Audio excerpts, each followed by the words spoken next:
Oh, hey, didn't see you there. This episode is brought to you by DJ Keepo. DJ Keepo handles all things like weddings, quinceañeras, anniversaries, and graduations.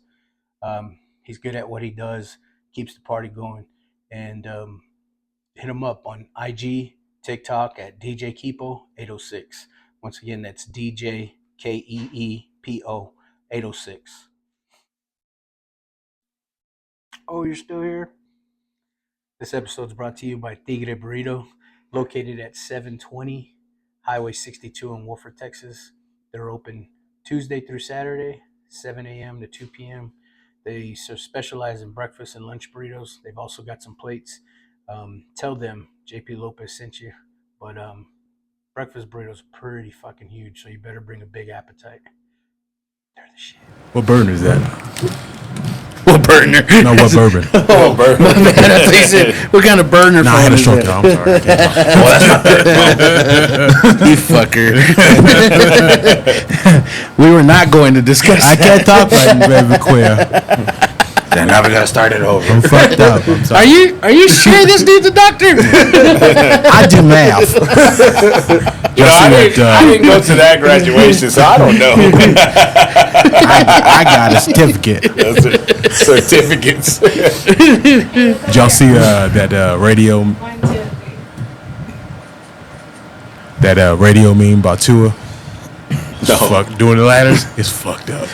It's fucked up. Tua doing ladders? Nah, it's like it's It was radio. Radio. Oh. No, he got it. Oh. I did see that.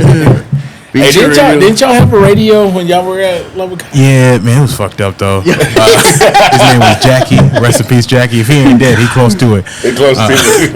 Yeah, man. He used to take full ass shits in the bathroom because we didn't have doors on the walls. He'd take full ass shits, get up, pull his pants up, say, "Hi, friend." Hi, friend. No walls. No walls. He was a grown ass man too. I mean, yeah, just didn't wash his hands. Got him try to shake people's hands and shit. Oh, nice. Yeah. Rest in peace, Jackie. Oh, Jackie shitty hands. Lord forgive me. I'm sorry. Smells like shit in I'm here, so man. sorry. Hey, man, you just spitting facts over there, man. Jackie was here. We're like that. Hey, he signed his name right next to. Never mind. You about to go to hell, bro. Say it, you about to go to hell. where Alex Gomez was beating his head. Oh yeah. I don't know this story. What year was it? Were you in high school when they took down that concrete wall, that barrier? Which barrier though? The one on the side of what is it, Avenue O or? I was that By the training office? Yeah. They had that when you were in school, or it was already knocked down? I don't recognize that wall you're talking about, so I guess they knocked it down. Yeah. Mm-hmm. I don't know, man. I was I had a lot of Tua moments when I was in high school. Hot Tua. That too. He had a lot of hot Tua moments. There's a lot of Tua and hot Tuas happening at Chapman Field. For real though. She's not very bright, huh? I've seen her like on a lot of podcasts. She making money though. Well, I mean that. Hey. But what I'm saying is like, based off the viral clip, you thought she had some sense, and then when you see her on this podcast, you're like, Yeah. oh, this girl, Yeah. this girl She's ain't dumb bright as at hell. all. I don't know what led you to believe. Go ahead. She's just dumb as hell. Yeah, I don't know about Well, she hot said, tuning on that thing. Made me believe she was a scholar, but she got a good head on the shoulder. So to Well, speak. like I said, I didn't say she was a scholar. She just had some sense, and yeah. She said she's a crack baby. She was voted most likely to succeed. to succeed. Succeed. There we go. We're rolling now. All right, that's our show, guys. Okay, go read some books. Fucking 3 minutes in. The air horn now. I see some foul shit. You was like, We'd have been like, hey, yo! I like it. Oh, shit, man. How y'all like the new setup? It's alright. It's comfortable I like it. chairs. It's more comfortable. It's a cute little desk. I don't think that they kept our big asses in mind when they got these chairs. Dude, no one ever does, dog. Like, especially little motherfuckers. They're like, hey, let's do this and this. I was like, have you not seen the size of my friends? We can't even put chairs next to each other. What are you talking about? The tables need to be wide open. Wide. You need to get chairs from G-Bo's. That's you don't get chairs from Office Supply. G-Bo's, hell yeah. Are they still in business? They're gonna say, JP, don't use those chairs. Use the folding chairs that are in there. No, how many folding chairs have y'all broke? I have not broke a folding chair. It's been a while. It's been a while. You're like Office Supply. You're supposed to go to Tractor Supply. What are those like the chairs, those pull-out chairs that everyone buys now? You know what I'm talking about? Just the little rockers? Yeah, no, just the regular like that we all take to the table. Like little canvas ones? Bro, Academy $5 ones. I will never sit in one of those. I've never broken one because I've never sat in one. I already know. Hell no, I'm gonna fucking murder that chair. I got my big blue one that I take everywhere. Yeah, and even those, like the wife bought me one a couple years ago for Christmas, and it was like a massive ass certified one, and I'm still like, nah. The 500-pound one? I'm gonna break that motherfucker. You cool. You get that, what, 2-3 months of tailgating, some boom, and then y'all gonna be laughing at my ass because I'm on the floor. Like, nah, I'll pass. You've had yours for a while, right? Yeah, I've had mine for somewhere about 8 years, I guess. My mom bought it for but yours me. is a one I've never seen. Yeah, well, that one right there is from G-Bo's. Yeah. Oh, it is? Yeah. Oh, okay. Yeah, because I've never seen one like yours. That one's a bad motherfucker. Yeah, that one was on sale for $75. Not $5.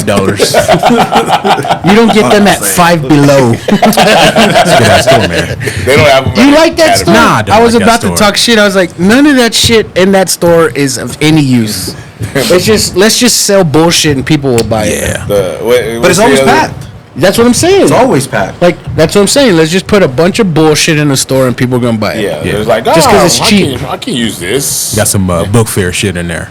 And then you I want that Lamborghini They got poster. the Lamborghini poster. Oh man, See we that got book mark in there? Yeah, Glass. Lisa Leslie on that motherfucker.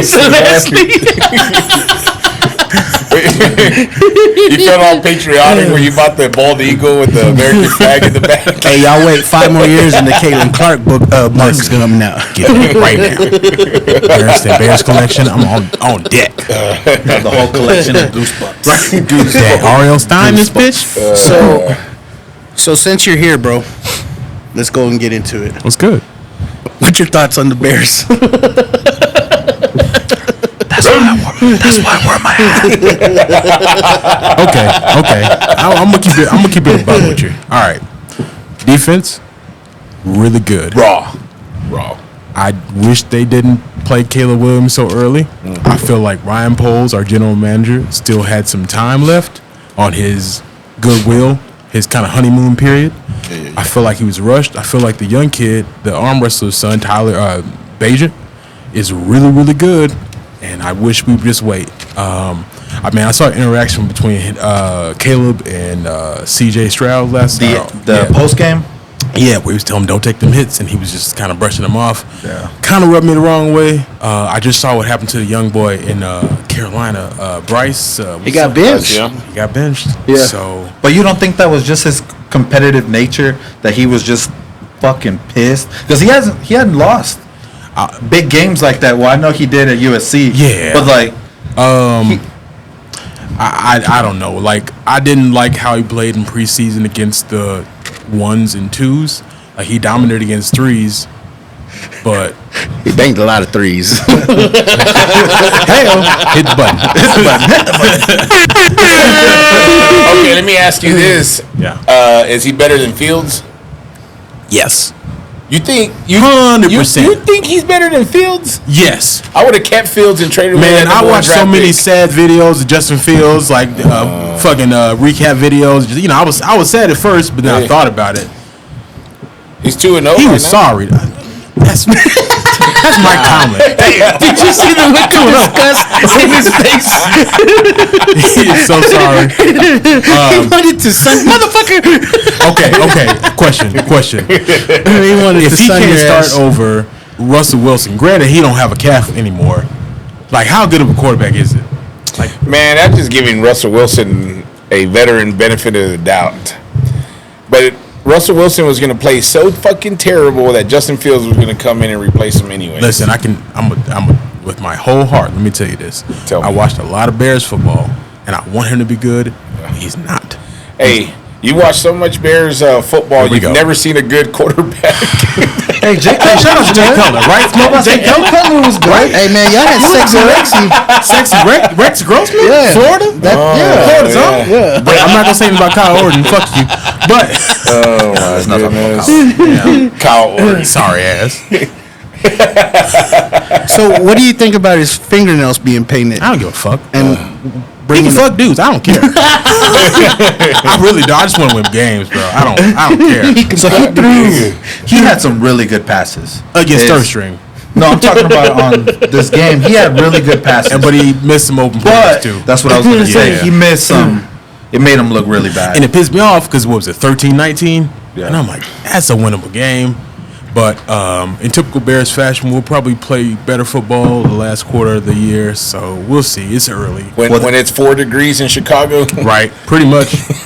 that defense alone is going to give y'all 7 wins. Yeah. Just that defense. Yeah, I hope so. I just, like with tech football, I feel the same. Like, I just want to be competitive.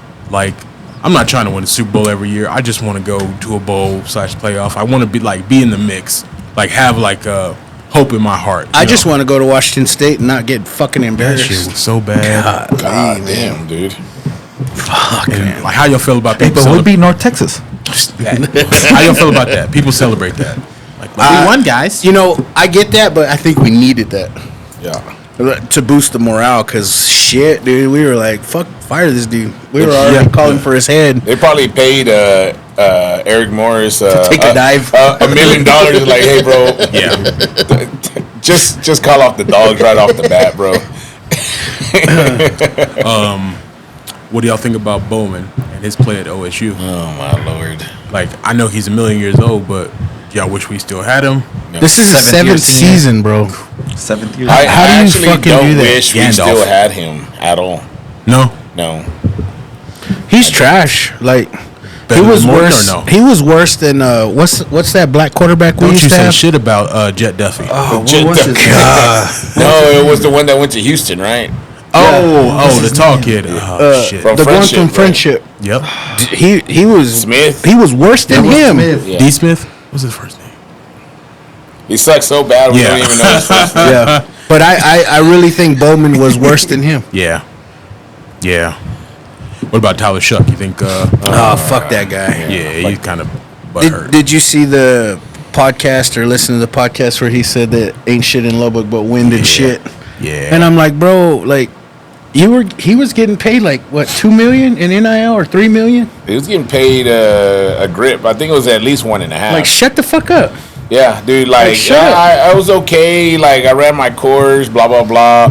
I'm here now. But no, that motherfucker want to talk shit. Like he did shit here. Exactly. Yeah. Yeah. Dude. I mean, play a full season, then talk shit. Yeah, no shit, dude. The kids, they call me Mr. Glass.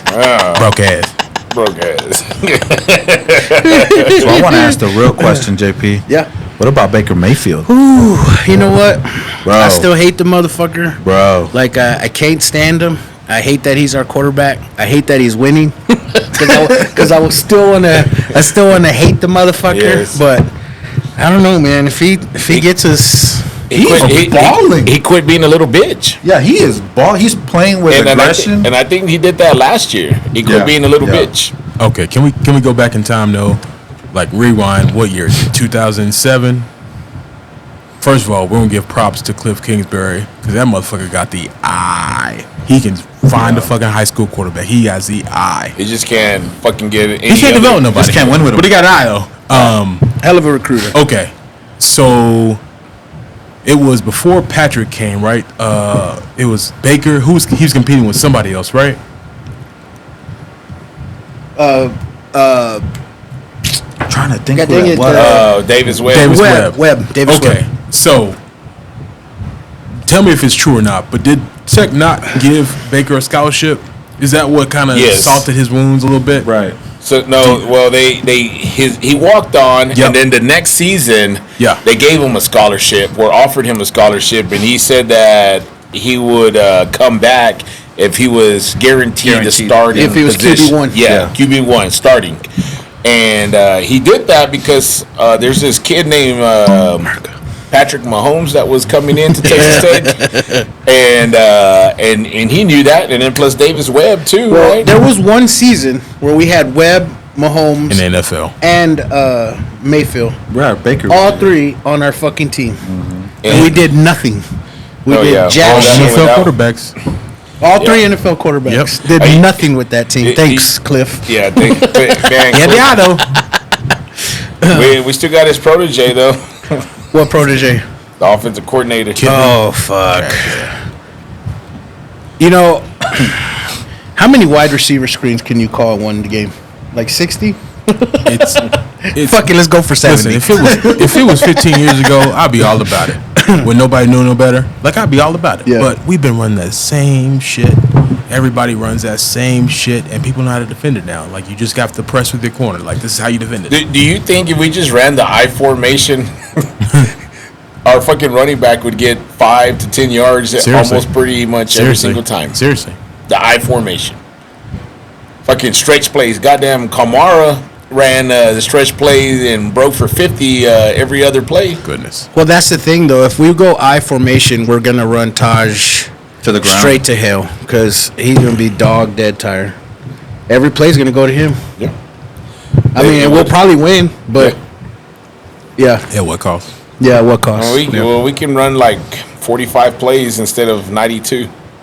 Yeah, you're right. Yeah, And then that dude is a beast, man. he is. Fuck, Yeah. he's a beast. You think he'll translate to the next level, or Yeah, he'll run his I legs think off? so. Yeah, I was his career will be probably about 5 years because he's wasted them all in college. Yeah. What was the cat's name that was ahead of him, or they started at the same kind of time? The dark skinned kid. Byron Hansport. Nah, he was like 2 Bam years Morris? ago. Oh. Running back. Sir Roderick. Oh yeah, Sir Roger Roger Thomas. Yeah, I thought he was gonna do something in the league, but he didn't. I thought Baron Batch was gonna do something in the league, No talk. but the motherfucker want to be an artist. Yeah, I was about to His say shit was so trash. he was too soft to be in the league. And Yeah. Sir, what was his name? Sir Roderick. Yeah, he might have not been intelligent enough to be in the league. Yeah.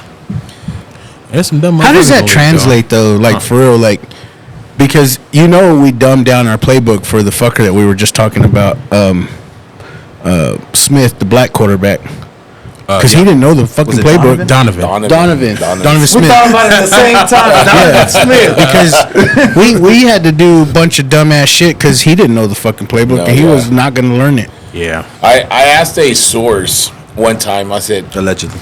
I go, is Smith dumb? She goes, no. Well, he gets yelled at a lot for not knowing the playbook, and I was like, that's what I said. Fucking Moran. Because that motherfucker was pure talent. Yeah. He Yeah. was. Dude, fucking big body, athletic, fast, had an arm on him.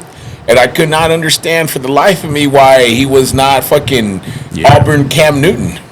You gotta figure if you big and bad enough, it's gonna translate.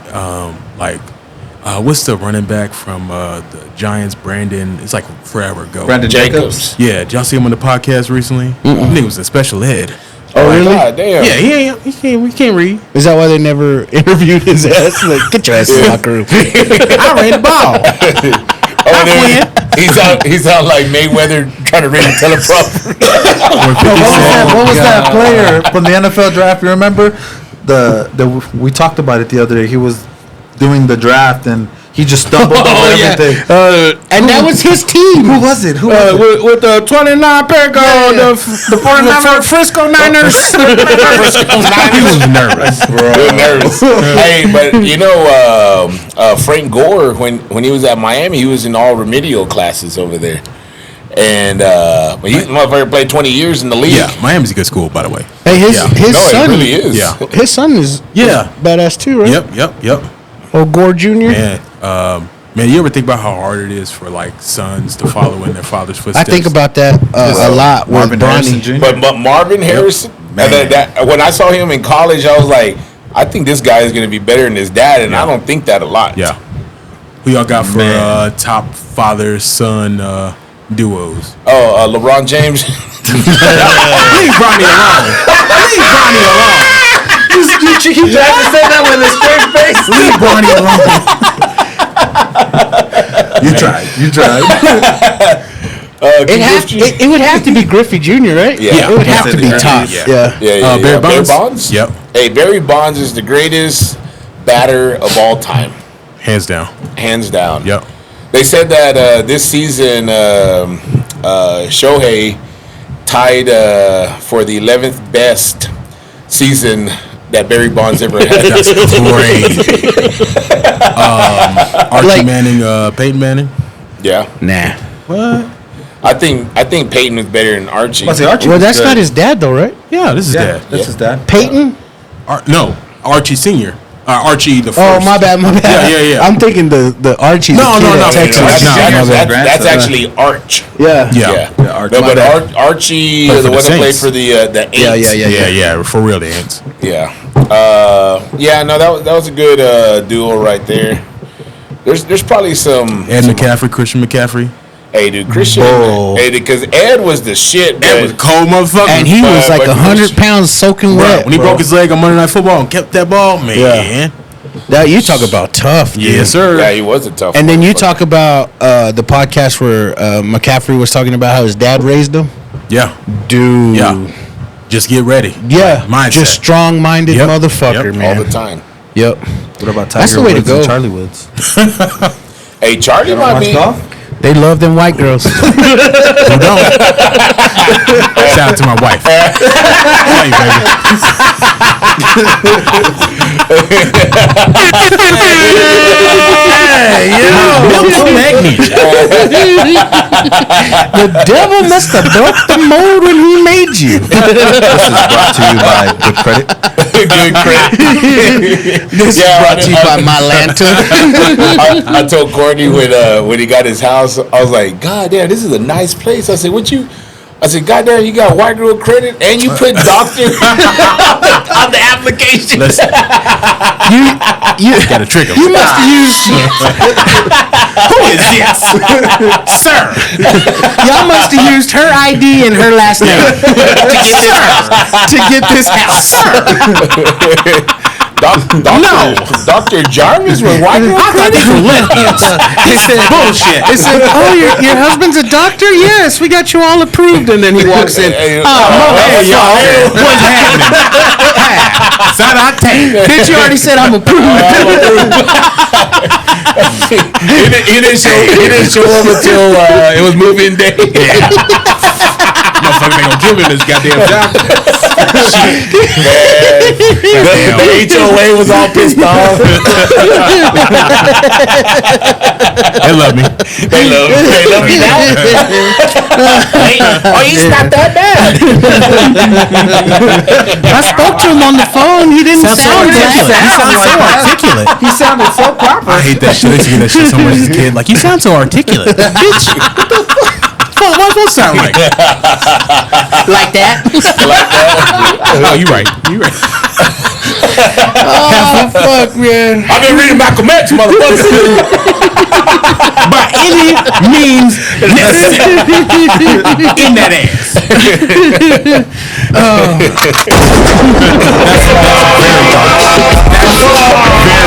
Goddamn, that's dark as fuck. Wow. Man. Speaking of Trump, I heard shots fired at to do that. yeah, Lee. All right, man. Get your hand out of my motherfucking pocket. Go eat that cornbread. Bitch, hold my pocket. All right, let's start the show. John Eric. Media.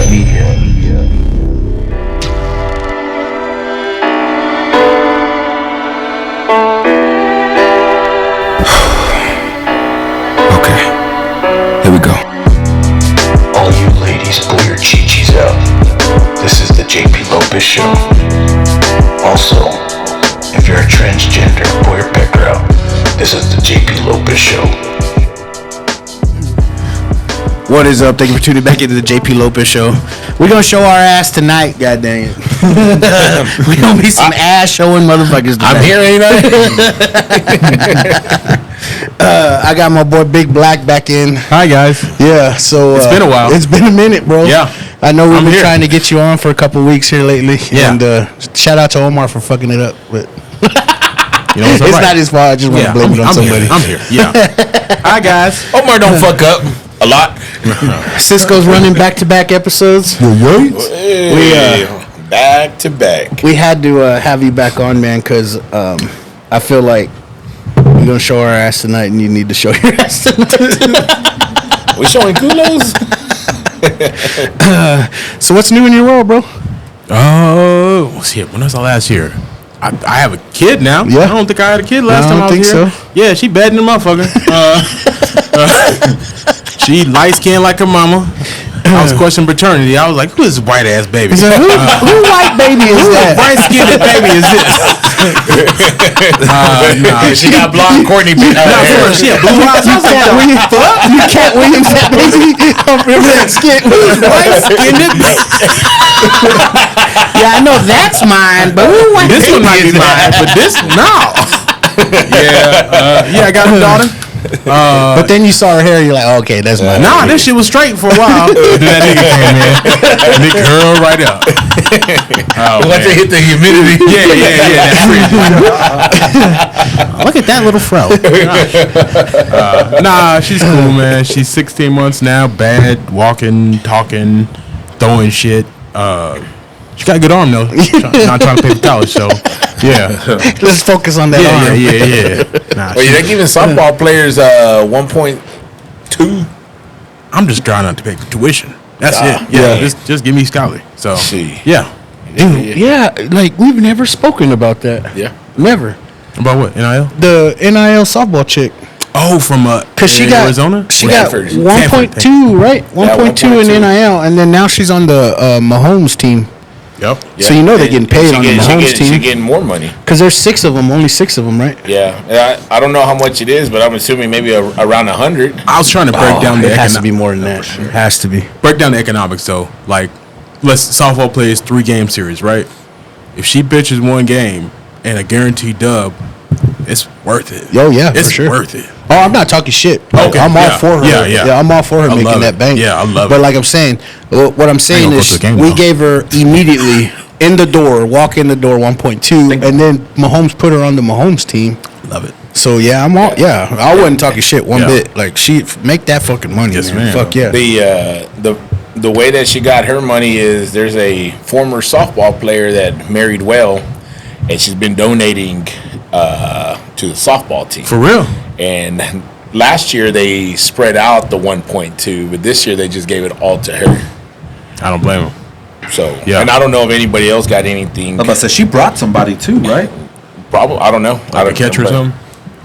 No, like I think she did. I'd be lying. I really, someone all else it came is. from Stanford with her. Yeah. That was like not even spoken of, like not even Yeah, I know. on the news, like whatever. You think it's like remedial classes at Tech though when she get there? What the fuck is What this? the fuck It's is all this? the classes She's with probably the- already getting her master's degree. It's all the classes with the bouncy ball. Yeah. I told Kobe. I told Phil. Yeah. You know, but you move from Stanford, yeah, Palo Alto, it's nice, beautiful, Yeah. whatever. But you come here and they're like, this is where you're gonna live, and you're like, well, goddamn, this is a nice motherfucking place. Because that's you- Cali, right? Yeah. Stanford is Cali, but like you come here and you're an athlete and you're a big recruit, you're gonna live nice. Yeah. And they're going to feed you nice, and the facilities are nice. Granted, our softball field, I don't know if I can call it nice or not. It's not Oklahoma or Yeah. anything. But I can imagine that your workout facilities and whatever else that you're doing Yeah. is pretty nice. And then you're going to be treated very, very nice also. So I don't know shit about our softball, and I don't know shit about Stanford softball, but I'm willing to bet our facilities are not as nice as Stanford's. No. I don't know where they work out. Where they lift weights at? Yeah. Yeah. Do they do it at the rec.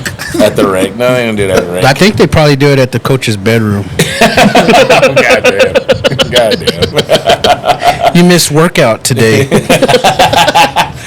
in the transfer portal, bitch. Never seen it. Where is it? It's behind UMC. Is it really? Yeah. Rocky something field, right? Yeah. It's It right is. behind UMC. That's where the tennis courts are, Yes. Yes. Ain't the tennis a little to the side? It- Or they're it's- right there in the it's- same. It's in the same little area. Okay, so we're the park for the shuttle It's right off Texas Tech Parkway, right? that's on the other side of the UMC. No, that's where the soccer field, the women's Oh, soccer field. okay, is okay, over okay. there. So Yeah, on okay. this side, where That's the tennis where courts. the Marcia Sharp is at, Yeah, is- that goes to show you I don't know shit about softball, Tech softball. it's right next to the Ronald McDonald House. Yeah. Yep. Okay. In that Yeah. area. Fuck, dude. Well, what's new with you guys Nothing, man. Same old since like since last 4 week? days ago. 4 days ago. What y'all think about Canelo, bro? So, I like the fight. As far as, like, I thought it was the exact same fight Canelo had with Mayweather. It was the same ass whooping that he got from Mayweather as far as, like, the clinic that Canelo gave him. Okay, It I'm is- glad you said that. I'm Because- happy you said that. Mayweather gave Canelo a clinic on So, what boxing is. everyone says Mayweather whooped Canelo's ass, right? So, fuck you if you say Mayweather whooped Canelo's ass, but then you look at this fight and say that fight was boring. No. You know what I'm saying? No, I thought it was So the exact That's same exactly. fight. That's what I'm saying. I agree with you. I just argue with the people that are like, that fight was boring and blah blah. I was like, did y'all not see the clinic that Canelo fucking? He took his ass to school. Like, Yeah, it was boring for people that just look for knockouts and just look for That don't the know hungry, boxing. the hungry boxer that has 8-9 losses. Yeah. But Canelo was going in there to show people that one, he can fight a younger fighter, and that he can show that he's gonna go the distance and actually show his technical work. dude, shout out Berlanga, bro. Yeah, dude. God dang, even in an ass whooping, he impressed me. Yeah. He fucking, dude. He's a You- tough motherfucker. You know, man. in combat sports, like, yeah, everybody wants a knockout. But, like, let's just say wrestling, for instance. It's more impressive to score so many points against your opponent than it is to pin them real fast. I always pin people as fast as I possibly could because I was not that technically awesome. So I would just wanted to get rid of you as fast as possible. But if someone You muscled him. yeah, I was in fairly good shape. I had a couple of moves that you couldn't get out of. I get what you're saying And now. I grabbed Okay. you, and then I was going to pin Yeah, you yeah, as yeah, fast as possible. I just didn't want to sacrifice myself as far as getting tired and going then, the and, distance. then losing because I was too tired. So I was just getting it over with. But people that are really, really good, if they score 15 points and you had 0, that's fucking embarrassing, right? Yeah. Like it's so embarrassing to lose that way than it would be to lose in 30 seconds. Because you're like, that big motherfucker just flipped my ass and he pinned me. But this little motherfucker did whatever the fuck he felt like, pushed me off, let me get my composure back, and then scored points again. That's what Canelo did to Berlanga. Yeah. He literally won every single round, right? He didn't Well, get there scored was that there was way. a couple that I think that I could give to Berlanga, but that's only because he was just more active.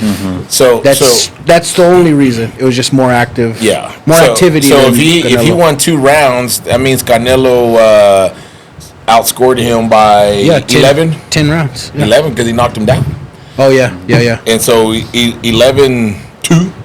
Yeah.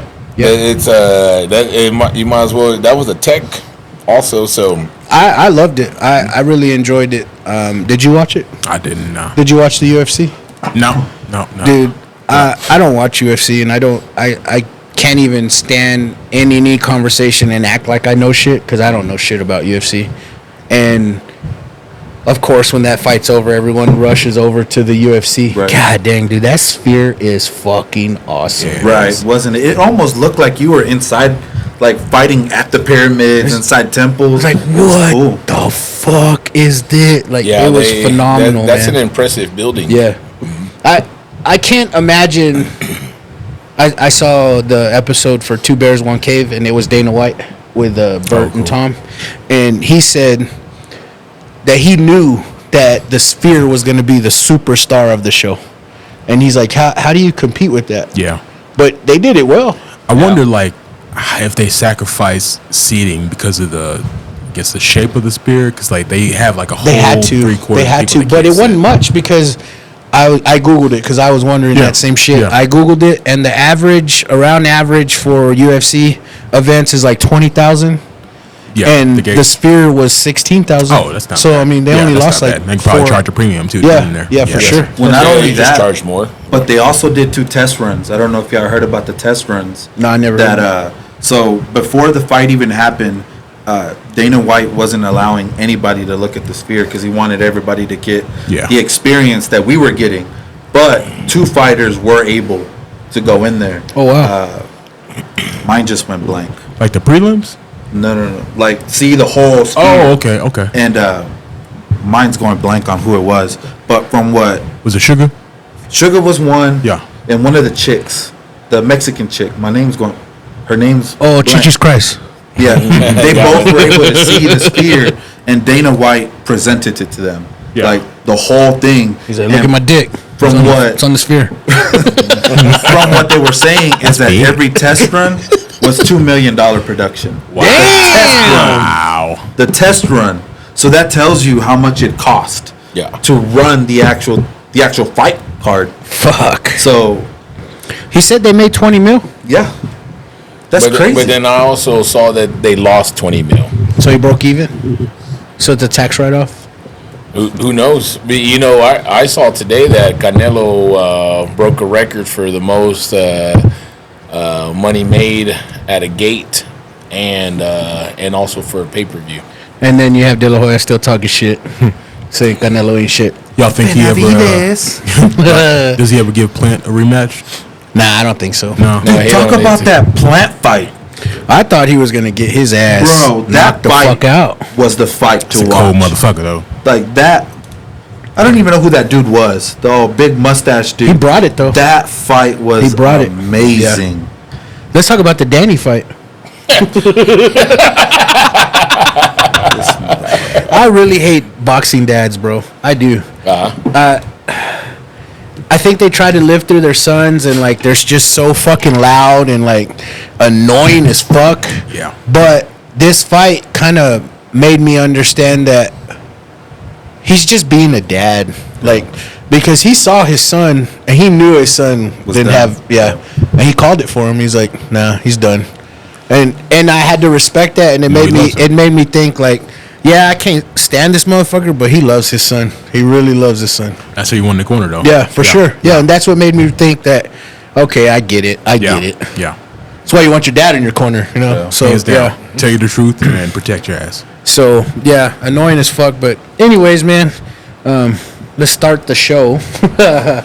I sent y'all guys some topics, man, and I this question was mostly for you. Uh oh. So I really wanted to know, man, like if I gave you all the money in the world, all the resources that you needed, what documentary would you fucking make? Okay. Yeah, I thought about this a little bit. It's not a good answer, but it's my answer. There is no good, right, wrong, All right, bad. yeah. I want to do something on the history of barbecue. I feel like that'd be pretty cool. Like talk about like its roots. So if y'all didn't know, like it originated in the Caribbean, like barbecue, like they were cooking over like raised pits or whatever. Like go like barrels? no, Or like so like on stick, like almost like pyres, like 4 posts. You're and- schooling me because I didn't know this either. Yeah, like 4 posts and over like sticks over the top of it. I'm doing a great job for the listening audience. But yeah, and then just like cook with that heat, but also the smoke of it. And then that got translated when the Spanish took from the Caribbean people and brought that over to the North America, and the slaves kind of got a hold of it, and it was disseminated to the South. So like kind of walk through that roots, go through like how like brisket, ribs, like things like that are like traditionally like bad cuts of meat, but how like people in America like made it their own. It's like it's like when you think about like jazz and shit like that, there's not many things that are truly American. And I feel like barbecue is one of those expressions, so I think it'd be pretty cool to, kind of go through that, look at the different like types, like mustard base, ketchup base, like St. Louis style, Texas style. And when you say the slaves got a hold of it, right? Yeah. Obviously, it was scraps and lesser cuts or cheaper cuts of meats. Yeah. That they or just animals that they could kill. Yeah, well, let me be clear. Actually, it was the Native Americans. So I guess the Native Americans, the enslaved Native Americans, first took it, and I think they had a technique. It's not I fit the word for it, but it translates in Spanish to barbacoa. So it's like barbecue. So that what they would do is they would dig these pits in the ground and cook there, but like instead of the raised pits like I was talking about, the slats would be across the ground, and they'd like throw those coals and into the bottom of that and cook like that. And then that translated because I guess the indigenous people didn't work out as slaves. Shout out to smallpox. And then this African slaves got that, and that's how it translated that. So it's crazy that you say that, because you just struck a memory that I've totally forgot. What's up? Being a kid, being around my grandma and all her pals, obviously they were old heads. Yeah. I would trip out because I would think that they were talking about the food barbacoa, but they were talking about a barbecue. They would refer to barbecue as barbacoa. That's it. Yeah. Because the barbacoa that we eat today is the head that you put underneath the ground, but you would put all animals under the ground. Yeah. So it was all barbacoa, but then you quit putting all the animals into the ground and just the cabeza. And that, yeah, dude, that's crazy. Yeah, so I think forgot all about that. Pretty dope. Like, like I think it's cool because it's like if you look at like a map of like South Carolina, it's like you can see like the division of like barbecue sauce is very specific. Like there's like a county that's gonna be like mustard based, and like this county next to it's gonna be strictly ketchup based and like vinegar based. Yeah, exactly. Yeah. Like looking at like how that spread and how kind of ancestry kind of influenced those, and I think it's pretty cool. That's badass. And so when you've seen the Chef's Table Barbecue, right, with Tootsie, right? Mm-hmm. Did you see episode number 4? Yeah, when they went down to Mexico City. Well, yeah, they were in Mexico, but they went to the Yucatan with that Mayan lady. Oh, yep. And exactly. And so she's making the shit from way before colonization. Yep. And so so I've always wanted to eat that barbecue, and allegedly our resort in 2 weeks has that. Oh, that's same beautiful. cooking technique. Oh, for real? Yes. Oh, nice. And so I've already made it a point. I don't know when we're gonna go, but we're gonna fucking go. Brother. And Just to let and you they guys know, I'm fucking going on a just trip. dig holes in the sand, make fires, and however the hell they make the fucking food. But I cannot fucking wait. That's for that, awesome, brother. because I need to eat the original America's. Brother, salt and smoke or salt and heat, that's all you need. I'll send you a picture. We'll be thinking of you.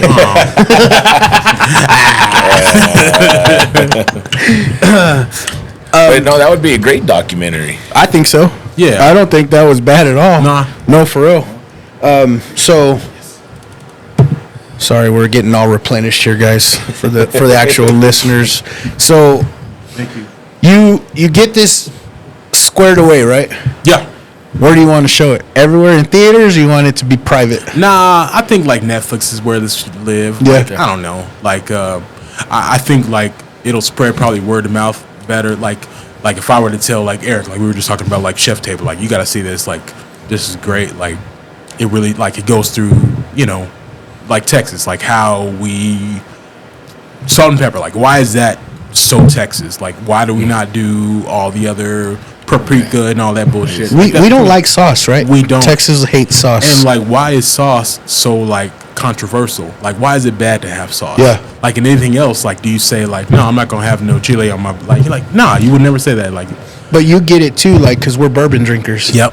Like, I don't do why ice. is ice bad? If you want to have ice, why is it bad? but if you tell somebody from Central Texas that this is a sauce base or here's some barbecue sauce, they're gonna look at you like you're crazy. Yeah. Like, yeah. so, I don't know. Well, what the idea is that the way that it came when you prepared it, it's already delicious. enough. and you only put sauce on stuff that's not that good. Fairly, but you are from Texas. If you talk to somebody from Kansas City, would they say the same thing? Well, their shit's not that good. I've had it. They got beautiful sauces in Kansas City. Yeah, but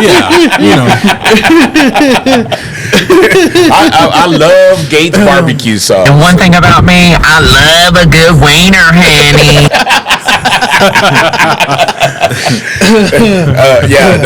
Kansas City barbecue sauce is fucking phenomenal, and it needs to be on that fucking meat. And that's just facts. it's not my bag. I made some barbecue. I made some briskets and some pulled pork and shit. And my cousins from Kansas City came down, and then I was like, "Who makes it better, Kansas City or Texas?" And he just looked at me like, New York. New York. I already knew the answer. Yeah.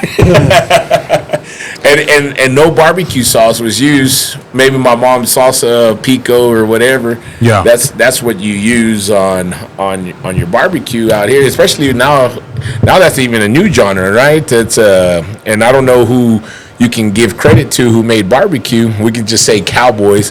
Cowboys are vaqueros, but Mexicans put salsa and pico and jalapenos on every fucking thing. The original African slaves, like they brought, so they used to make sauce out of citrus and peppers, and they used to use that to like marinate the meat. So it's a blending. It's something that again is truly American, and I think it's like this story needs to be told. You're right. Yeah. It needs to be told. Yeah. It needs to be told properly too. Yeah. And then it needs to be people that are professionals and people in your backyard or you in your backyard, me in my backyard making this shit. And then we can compare whatever, like, because my mom thinks my barbecue is fucking delicious. I know I don't make the fucking best barbecue in the fucking state. Same. And when I say state, that means the world. It's up there. It's up there. But I know I'm not putting out garbage because I know you tasted it too, right? Yeah, it's up there. It's up there. So I'd argue that with anyone. That fucking Eric makes badass barbecue. But I don't think that was a bad response. And fuck yeah, that's awesome. Cool. I'll ask you, Cisco.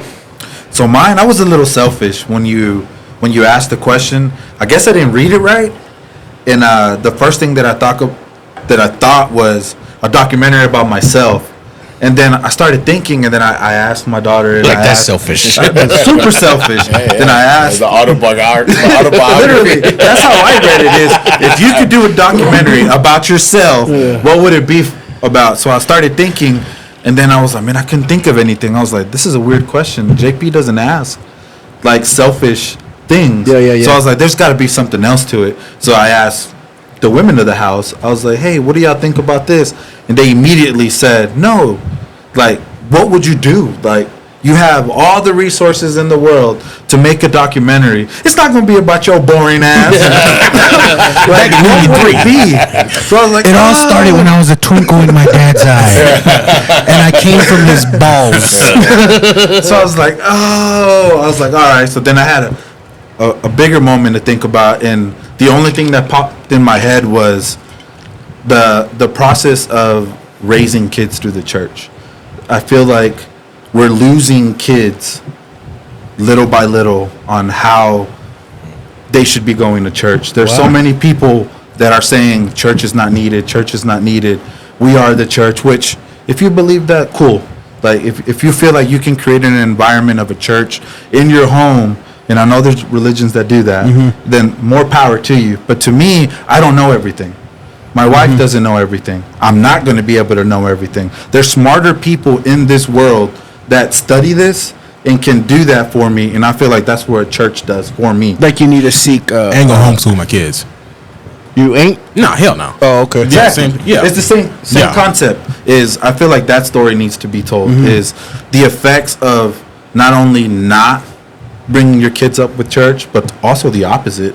Is that way people can make an educated decision on what to do with their kids. Because I have friends that they don't go to church, and then I have other friends that go to church, and both kids are fine. I'm not saying there's a bad way and there's a wrong way. There is for me, but I've seen the effect of both kids, and whenever there's an issue or something like that, they have nothing to go back to and say, all right, we're having this issue. Let's go somewhere. And usually when you have an issue, you go to God. Yeah, That's the first place that you search for an answer, is straight to God. Is however you're going to go straight to God, that's on you, right? But a lot of the friends that don't go to church, they don't have that. And I see them going through things. And they'll ask me for advice, and that's usually my first advice is, well, how close are you with God? It's crazy that you say that, because now, looking back, growing up, it was crazy, or maybe not for y'all, but for me, to have like, oh man, like Sundays I gotta go to church. You can't spend the night, or you can, but you gotta go to church with us. And they're like, we don't go to church. And I'm like, what the fuck? Like, what the fuck do y'all do? Like, it was fucking weird to not go to church on Sunday mornings for other families, because I was like, that's just what the fuck we did every Sunday morning. That's funny that you. And you can ask my daughter. Like I asked her that whenever I thought about it. I asked Serenity. I was like, so if I made a documentary about kids going to church and not going to church, like what? I asked her, what do you think? Like, don't let me pressure you into thinking what you think. And she flat out told me, like, we have to. Mm-hmm. Like, and that sparked something in me that, man, we're doing the right thing.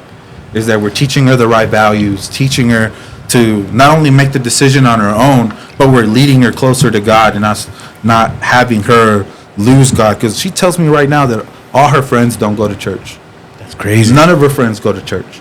And whenever we talk about it, because we'll sit down. She has a lot of friends over. I mean, too many damn girls are over my house all the damn time. And the one thing that we do at our house is whenever we're eating dinner, there's no electronics.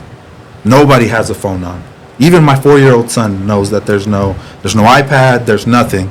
And what we do is we pray. You pray over your food? We pray over our food. We pray for something. We go around the table and we do a prayer. That's just what we do. And whenever she has friends over, they just look at me like, this is weird. They don't know how to pray. They don't.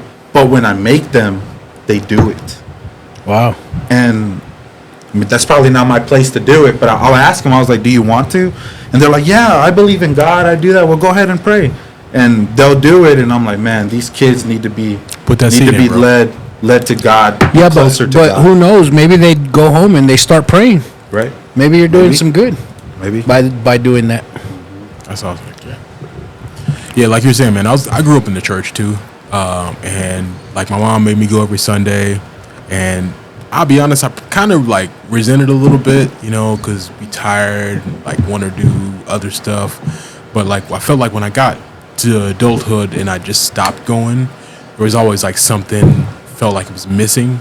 And like around the age of like 26 or so, like I remember, like shout out to Jeremy Leaney, like we would talk to each other, like because him and I, we both grew up in the church, and we were like, we gotta just go, like this feels so like something feels like it's missing. Mm-hmm. And we would like go different churches with each other and just like really do that. And now me and my wife and my daughter, we go to church every Sunday, and it's like I can't imagine my life without that part. And trying to like grow her in the church is really important to me, so I totally relate to that. Yeah. Let me ask you this though. Yeah. So all of us grew up in the church. Yeah. We get together on a random night. We do some fuckery, you know what I mean? Like, we're just boys doing what we do, right? Yeah. It's such a beautiful thing to know that, like, I don't even know how to even describe it. I always get into a deep thought and don't know how to put it into words, but in my mind, it's beautiful that we are sharing an experience like on a Saturday night, kicking it as boys, and then just fucking knowing we're going to go to church tomorrow. You know what I mean? Like, It's fucking crazy. Yep. But it's like you said, you wouldn't have it any other way. Not at all. Yeah. Yeah, not at all. It's like it's chicken soup for the soul, man. Yeah. You need it. Like, you need it. I think that's awesome, bro. For real. Yeah. For those of y'all listening, like, I'm not saying to go to a specific church. There's churches out there, and I'm Catholic, proud Catholic. Yeah. I'll tell anybody that I'm Catholic. And if the Catholic Church isn't good for you, then find a church. Like, I'm not telling everybody that you need to be Catholic. How do you feel about online church? No, for real, that's a real question. So I don't even know what it is. Yeah. So I thought it was a joke. So What I mean by that is like like someone to go to their living room and like put on the church. Oh, I've done it On- before. Shit, my daughter was born. We couldn't go to church for like the first. Because 2 months. I We did get that. a lot out of that too. Yeah.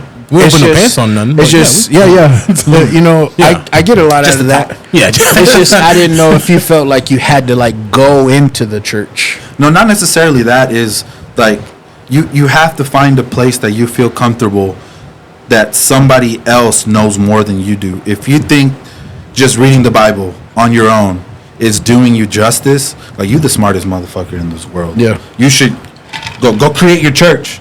Go create a non-denominational, because you know everything. But nobody knows everything. There's Yeah. always somebody smarter, somebody that can teach you something. That I feel like that's what church is for me. Is I go to church to learn something that I don't already know, and to reinforce my beliefs in the Almighty. That's what I go to church for. And there's churches out there that, like, I have a couple of friends that said they've tried this church, and it wasn't for them. The Catholic church wasn't for them. Baptist church wasn't for them. Well, there's tons of denominations that could be there. I'm not saying you have to go to Catholic. I'm not saying that you have to be Baptist. I was like, you just have to get closer to Jesus Christ. Yeah. Like, that's what you need to do. The way that I see religion is, I'll probably get shit for this, but the way that I see religion to me is like a job. There's different jobs out there. There's different, like, there's the janitor, there's the CEO, there's different types of jobs. That's what religion is to me. There's a high job, and then there's a low job. And the different religions teach you how to do certain things, and that's where the religions come from to me. I don't know if I'm explaining that correctly. Yeah. It's just, you just got to find the church that fits you. Find the church that's leading you closer to God, closer to Jesus Christ. And that, if it's doing that for you, then I feel like you're good. Yeah. I mean, we'll have to chop it up one of these days, because I grew up Catholic, and I feel a certain way about the Catholic Church. Yeah, and I'll tell you right now, so I did not grow up religious. Yeah. I was a proud atheist up to age 21. So for me to be speaking here talking about God is a big thing for me. No, for real. Hell But yeah. damn, I don't know where I was going Well, with God bless you, though, for real. I mean, Daniel, get out the lion's den. Joshua, but He helped kill a kid. get off the island.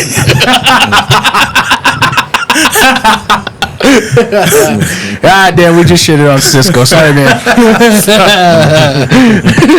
No, but like, for real, you really brought a thought to my mind, because it was fucking weird as a kid to have, a sleepover and like, we gotta go to church tomorrow, and like, well, we don't go to church, and I'm like, what the fuck you mean you don't go to church? It was because we grew up.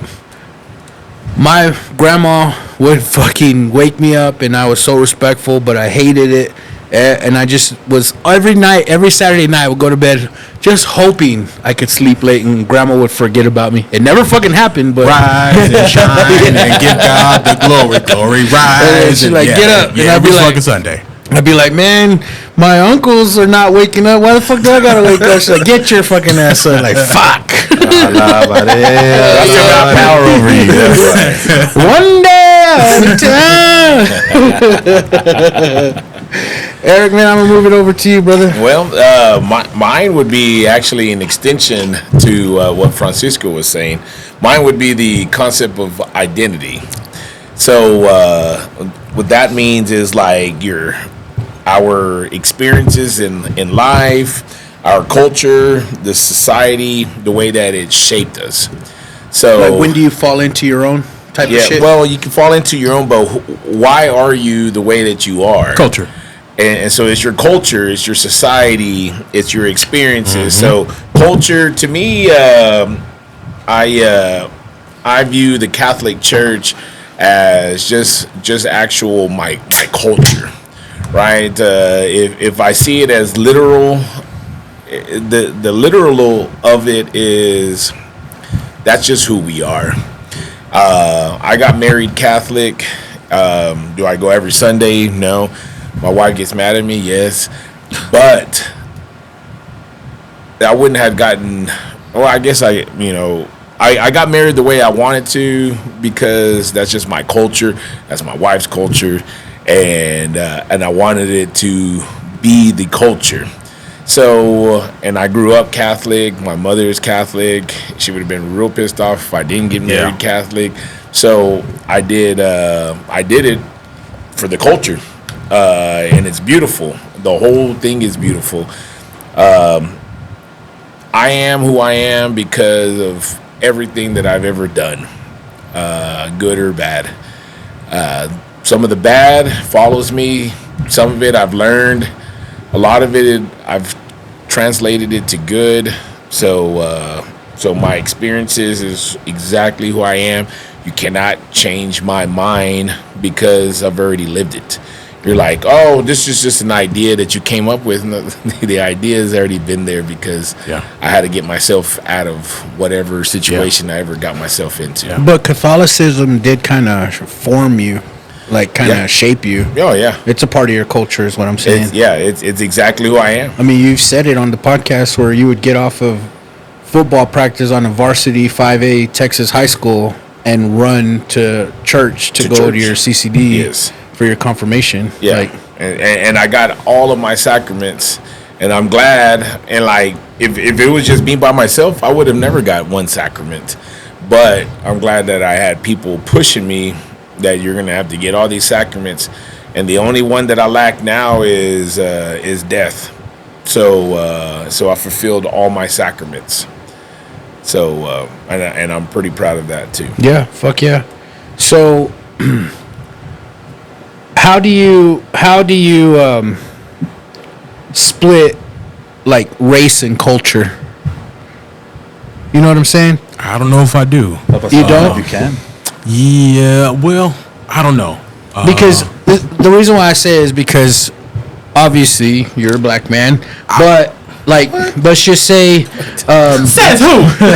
Will.i.am. Boogity. Will.i.am on Drink Champs. Yeah, from what's it called? From He grew up in East Los Angeles, Like and his I- culture is a Mexican culture, but he's a black dude. You know what I mean? That's what I'm saying. Like, I would say myself is a Venn diagram. Black is a component of it. Southern is a component of it. Nerd is a component of it. Yeah. Like all of these, I'm the sum of my experiences. Like, so I don't think I would separate it at all.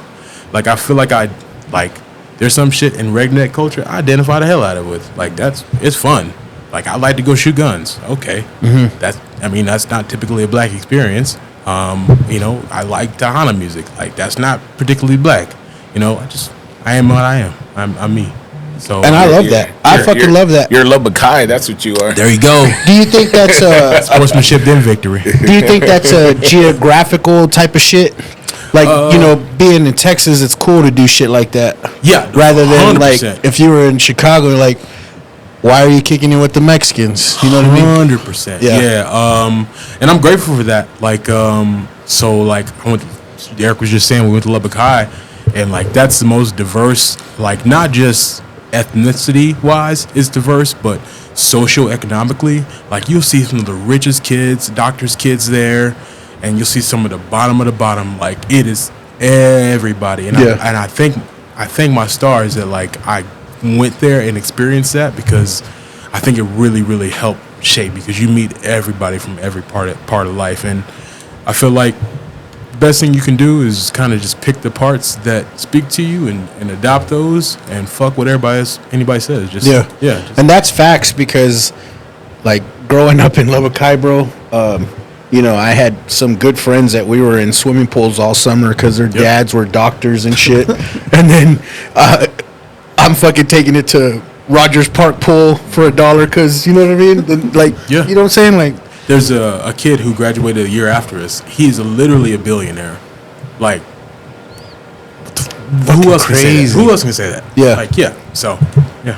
So mine would be, so I just want to put this out there because I've heard it a lot of times. I heard that if you are from like Lubbock, you can't make it in Lubbock. Like, Lubbock don't support Lubbock. I've had a different experience in my whole life, bro.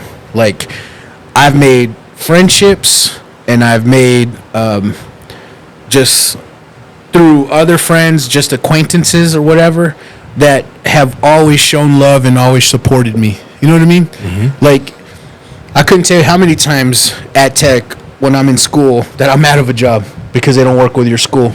And I knew, the owner of a supplement store who knew somebody was like, I can get you a job tomorrow. You know what I mean? Mm-hmm. It was always love. Like, and that's why I've got fucking hundreds of jobs under my belt, because everyone that knew somebody could get me a job.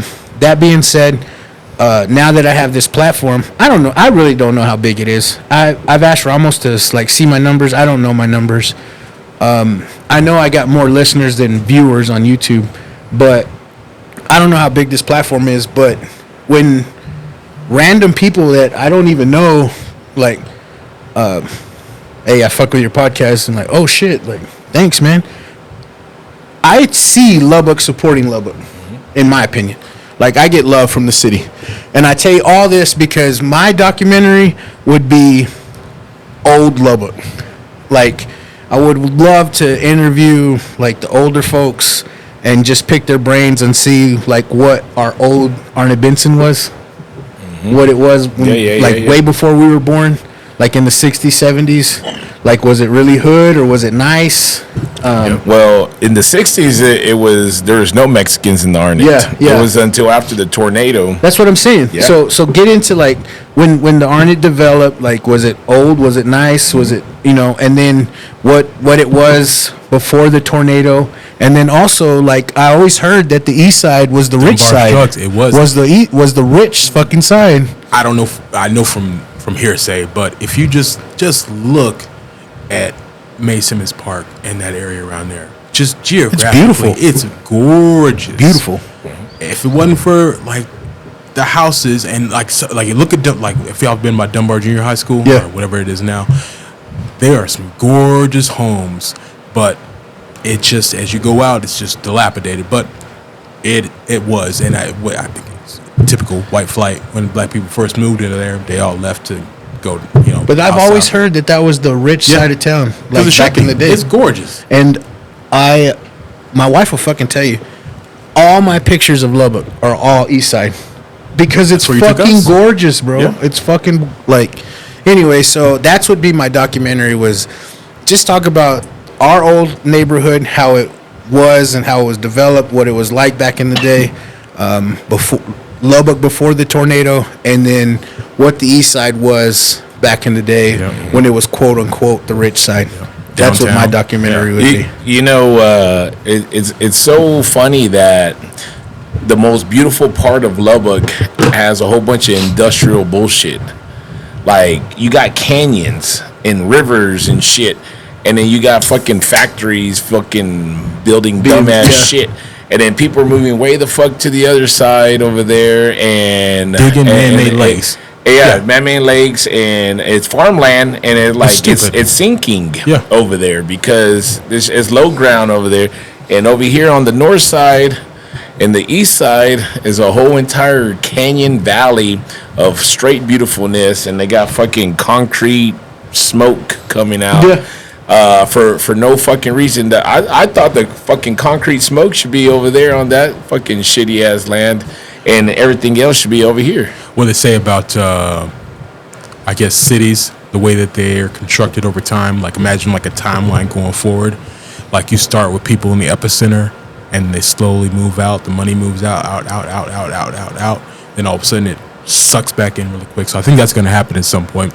Like, I don't know if y'all were here. The area, Tech Terrace, that was the gutter. Oh, really? You don't remember Tech Terrace being shitty? No, I don't. Man. Because I was in high school when I was really introduced to Tech Terrace. Man. And it was all the rich fucks. Hell no. Before Madugal. Well, that was the Overton. Okay, I'm sorry, not Tech Terrace. Overton, wherever that place right east. Okay, you're talking about Overton. Yeah. Oh yeah, that shit. Oh no, we know Tech that. Ghetto. Man, they didn't call it Tech Ghetto for nothing. Yeah, fuck yeah, you're right. You're right about that. And I knew about the Tech Ghetto, but I did not know anything about the Tech Ghetto because I tell people that was out of my jurisdiction. I was not allowed to talk. go. I could not go into that neighborhood. I'm from the Arnett Benson. Yeah. I could barely walk in my own fucking neighborhood. In the east side, people were like, hey, blah, blah, blah street on the east side. I was like, shit. I went to. I don't know anything about that the east side because that was not my jurisdiction. I'm a north sider. And then you got the south side. And when I say the south side, I'm not talking about South Lubbock. I'm talking about the fucking south side of downtown. Yeah. That right there, I only know a little bit because I know my tia lived over there. Otherwise, I wouldn't know fucking jack shit about that fucking neighborhood because that ain't my motherfucking neighborhood. Like, goddamn. That motherfucker stuck to his own. I wasn't even a gang member. I was just about to let you know. I only spend my money at Stinex. The chungos. Oh shit, man! On that note, we'll fucking take a break and come right back. How the hell? And we're back. Yang yang twins. Where do you see my dick? Hello, mama. Let me whisper. Yeah. Get a little something, Mike. Yeah. I know for a fact that song came out before the album, right? I don't know. That song came out clean. So there was no fucking way you knew what they were saying until you fucking Yeah. And then What did he say? Yeah, you're like, what the fuck did he really just say? Oh shit! It's like the little Joe, Fat Joe and God damn it. Hold on. Shit. Lean back. No, it was a I don't want to be a player no more. Oh, and Joe. Yeah. Oh yeah, Joe. I don't want to be a player no more. I'm not a player, I just fuck a lot. You're like, what the fuck? Crush, Joe. It's Crush. He's all about Big Pun, Crush a lot. Big Pun, yeah, Big Pun I'm and not Joe. a player, I just crush a lot. And then you get the album, you're like, I just not play another fucker. Like, what? To the windows, to the wall. That's what run down my balls. Like, what are you saying? These bitches. They don't play this version of Daiquiri Club. Hey, what about the ski? That's what I was about to say. Radio, though. They're doing radio. Oh, they didn't know what ski was. Nah. They didn't. Nobody knew what ski. I remember that. Hey, man, you got. Man, you can't be ski. I remember at work one time. So we're all young. So old people are like 27 years old to us, right? So 19, 20 years old. I'm at work, and this chick. We didn't know who she really was. She just applied for a job. She ended up being a nurse later on in life, but she was about 27 years old. She got married, moved to Utah, right? Got a divorce, moved back. She was into soaking. I think she did a little bit more than soaking. But anyways, we used to play music. In the break room, right? And that little John like ski, and then she's like ski.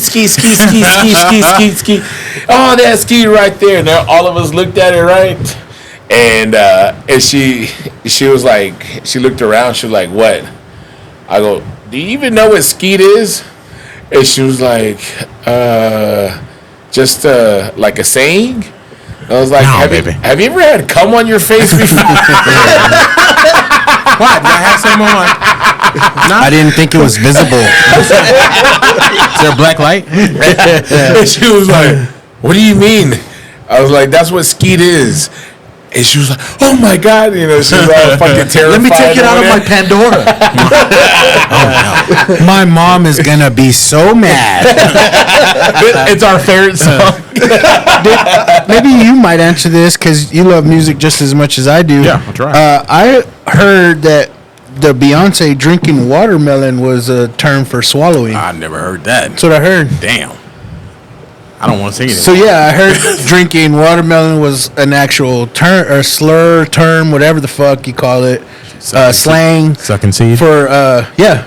Call back. For drinking for swallowing. God. I guess so, because the whole song is like grinding on that wood, grinding. Yeah, I guess. Yeah. So That's- I figured maybe you heard that before too. I'm not. I'm old. I'm not hip. I'm not with it. Did you say Beyonce? Yeah, Beyonce older than you. Yeah, she probably is. She probably is. Shout out to Destiny's Child. So let me ask you this, bro. You can say no. I'll ask you this really, real quick. Yes. All right, shut the fuck up. All right, ask. So, what's your favorite movie one-liners? Your movie quotes? Your go-to? All right. And before, let me cut you off real quick. Before you even say yours, isn't it something that like people that you ain't met yet, and then you finally meet them for the first time, and then y'all just start realizing that you can just sling one-liner movie quotes to each other, and y'all get each other. I don't know how grown men make friends otherwise. Like that's how we make friends. Exactly. Yeah. And you're like, what the fuck? You know that movie? He had sex with my mama. Yeah, for real though, right? Yeah. So what are your favorites? Hey, I'm gonna let y'all know that y'all's generation is the best ones. My brother's age, you and Omar are the same age. God damn, I be sitting there and I just watch y'all. I was like, God damn, I don't even know none of this shit. My ex, y'all like an old man. Y'all are it. Y'all are it. You won, young blood. You won. You got that. Let it go, young blood. Let it go. Okay, so I made a list of all the movies, and I was kind of upset myself because it's all black shit. but I can't wait to hear it. Okay, I wanna. Are you having Tropic Thunder in there? No. What do you mean, you people? What do you mean, you people? I'm the guy that played the guy.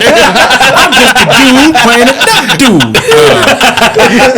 Have y'all ever seen? Don't tell me your favorites are Simple Jack quotes. Have y'all ever seen Players Club? Yeah. I'm telling you, Blue. If he braids up, it's gonna be trouble. That whole shit. He's like, you need to pay him. Get that away! Tell him to pay him. Shut down. Hey, but dude, that fucking movie the movies that came out at that time are fucking just timeless. Can I take a pause He from the comes out of the last locker. That rape scene was graphic though. Oh yeah. But man, like it wasn't graphic back then. ass. Like that. I can do Pulp Fiction. Like that's probably the whitest on my list. Whitest. Whoa. Tarantino movie. Tarantino was the blackest white person, but still the whitest ever. Fucking Tarantino movie. Y'all ever seen Harlem Nights with Richard Pryor? Oh, bro. Have y'all seen that meme going around? You know the boxer in Harlem Nights? They had the two meme. He gonna get knocked the fuck out.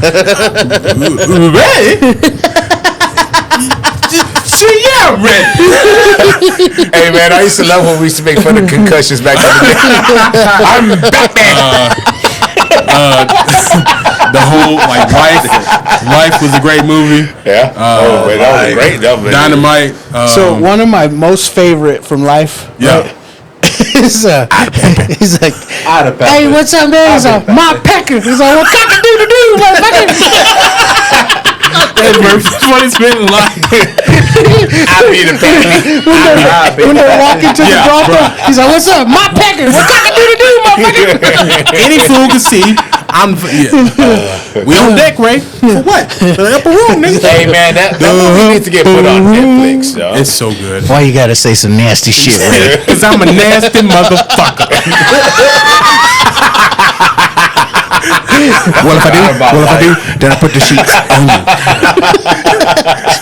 Little ass black. Me and Puga still say that. I hope you piss the bed with your weak ass bladder. Major Pain. War has made me very paranoid. Like that. Yeah, so yeah, just black shit. So that's all of them? Coming to America. I can keep going. Oh, This dude. nigga shit. He got a whole bunch of them. Y'all ever seen what's it called? It's a Morgan Freeman movie. God? He's playing Black Moon? principal. Oh yeah. Stand by. Is it Stand By Me? Fuck. I think It's it one Stand By- line. Yeah. You smoke crack, don't you? Fairy side. Right. Sing it right. Yeah. Listen, I downloaded that on my iPod back in the day and played that whole song. Anyway, 5 Heartbeats, another black shit. Right? Can't nobody sing like Eddie Kane Jr. Shout out to Jeremy Leaney. Let me rent that. I borrowed that DVD for 4 years. You ain't never seen Cheech and Chong? I've seen it. It just didn't resonate. That's Mexican shit. Yeah. I mean, it's funny. Mexican American, love education, so go to night school and take Spanish and get a B. My favorite part of that song is you got nanos and nanos, and I'm like, yeah, there is a nano and nino. There is all them motherfuckers in my family. And a son-in-law named Jeff.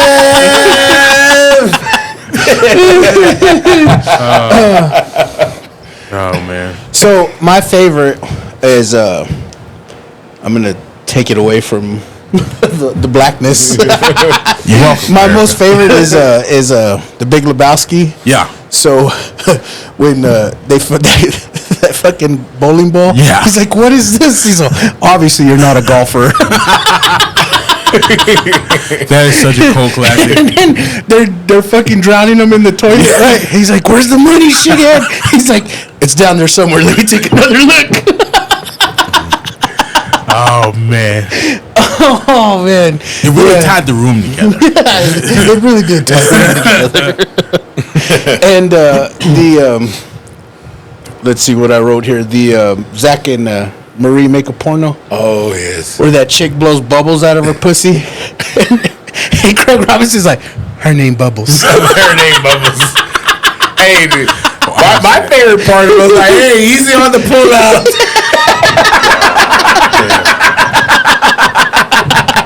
And then he was not easy on the pull out.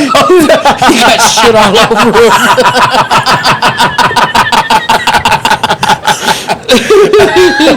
Oh man!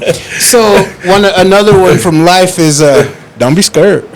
Don't be scared. Don't be scared. Right. What I tell you about bitch, you on a job? You're gonna eat that cornbread. Don't be scared. What do you mean I'm gonna eat that cornbread? Hey, my mama can't see me like this. What was his name? Bucket? Oh god dang! Biscuit. Biscuit. Biscuit. It was pretty ricky.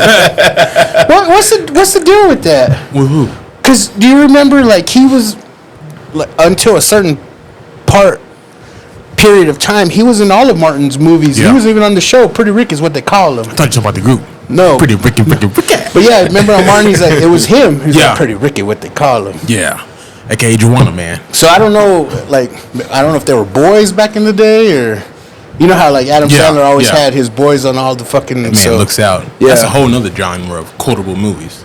Oh, dude. Man. Fuck yeah. And talk about cult classic. Man, Waterboy, Yeah. like front to back. Shit. Billy Madison. Dude. Man. Fuck. Hey, dude, there's nobody that doesn't say H2O. Yeah.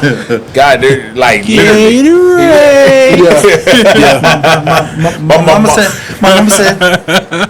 And they were like, Foosballs for the devil. like realistically, those movies were so stupid, but we loved them. Oh man, but it was just perfect timing. Yeah. Like if some of this shit came out today, these people wouldn't understand. There none was of no it. way. But that's how we were. So the reason why I'm asking this one question, is because your daughter's not gonna grow up with any new movies that are like famous for one-liners, famous movie quotes, No. because they don't do that shit. They, no no, more. they don't They make don't. it like it's all got canceled. PC. It's all remakes of like the shit that we used to watch. Yeah. Yeah. What are some of your favorite movie quotes? So I didn't go funny. Once again, I didn't read the room right. I did not read the room. This guy over here. This motherfucker wants a documentary of himself, and he's quoting from the fucking movie Philadelphia. I got eight. So mine is from Casablanca. Casablanca. Gone with the wind. Quite frankly, my dear, I don't give a damn. He's all, and don't call me Shirley. I should have known better too. I should have known better what this question was intended for. God dang. But I didn't. I didn't read the room. So mine is fucking deep, like tell real me. fucking serious. So mine, like I've always liked 50 Cent. And Get Rich and Die Trying is a movie that I watch like on fucking Like repeat. you dissected it and shit. Like, yeah. I watch on repeat over and over and over again. And I don't know if y'all know where I'm going, but there was this scene where mine just went blank. What's his name? Marcus? I think so, but I'm gonna just read the quote. It's like, when I'm right, I'm right. When I'm wrong, I could be right. So I'm still right because I could have been wrong, you know. And I'm sorry because I could be wrong right now, but I'm right. That's some narcissistic shit. God damn. So that is a documentary about yourself. I don't think you read that question right. So I say this quote because that resonates to me, because that's who I am as a person. That's how you think? I'm never wrong. Fuck you. Go to bed. He's telling his wife never lost. No, not that. What I got from that quote is something a little deeper than that. And I told this quote to my wife and Serenity, and when I told them, and they were like, "What? Why that one?" And then I told them the quote, and they were like, "What the fuck? Like, how do you get that out of that?" And I was like, "Well, ever since I watched that, that's me. Yeah, that's who I am." And it's not that it's narcissistic. Can't tell me shit. No, it's the way that I treat life. Is like, I judge people from the moment I see you. So like I even tell my daughter now, is like, I don't trust nobody. Nobody gets into my bubble ever. Nobody ever gets into my bubble. I'm honored. Well, nobody gets into my bubble ever. Like, it just doesn't happen. No, yeah. So I always judge people, and it's like, when I'm right, I'm right. Like I'm saying, like for instance, when I met you, like instantly we gravitated. Oh yeah. Like from that first moment, I still remember we were at your Swagger's house, and that's where I met him. Oh, that's right. And you left early to go to work. Right. Yeah. Right. But it's like, when I'm right, I'm right.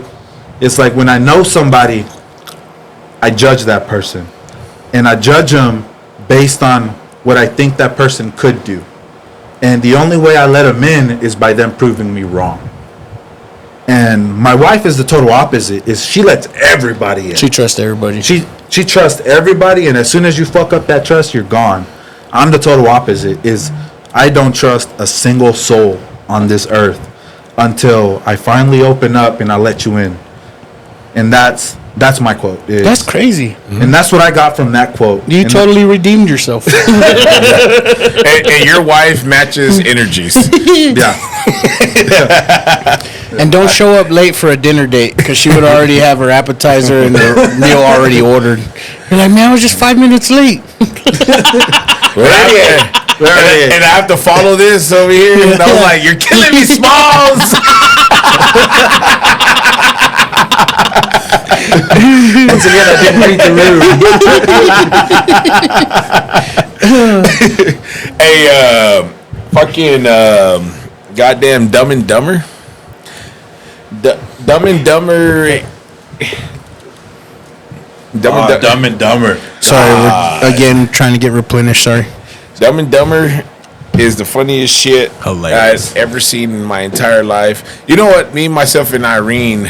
Irene. Underrated movie. God, yeah, dude, I laughed the entire time at the movie theater. So, Me, Myself, and Irene, Dumb and Dumber, and what's the Liar. God dang, the Ben Stiller, Meet the Fockers. No, where he's the gigolo? The Zohan. The God dang, Ben Stiller and Meet the Zohan. the cum hair with Something About Mary. Something About Mary. Those 3 movies, bro. Sorry, I just went shit. fucking mind blank. Like, Something About Mary, Dumb and Dumber, and Me, Myself, and Irene. Yes. Those 3, bro. God damn, dude. Fuck. But anyway, sorry, I didn't even cut you off. No, you didn't. No, dude. Dumb and I'm Dumber, glad because I didn't have all the quotes. Yeah. I wanted John to say Go ahead. I couldn't tell you like how many fucking days in a row me and Chris watched Dumb and Dumber. Like, I probably like one whole summer we probably watched Dumb and Dumber every fucking day. Yeah. Every day. And it like, and still to this day, you're like, so you're saying I was there's about to still say a chance? that goes for everybody. Wow. So you're saying there's a chance. It's like more like 1 in a million. What are y'all talking about? There's a chance. Bro, the goddamn those I can't tell you how many times I pissed my wife off because like we'll be flipping through the channels and like that. Just a random movie, like let's just say Dumb and Dumber is on, and I'll stop it, and then I'll just go line by line by line by line, and she's like, "Do you have to fucking quote every song?" Like,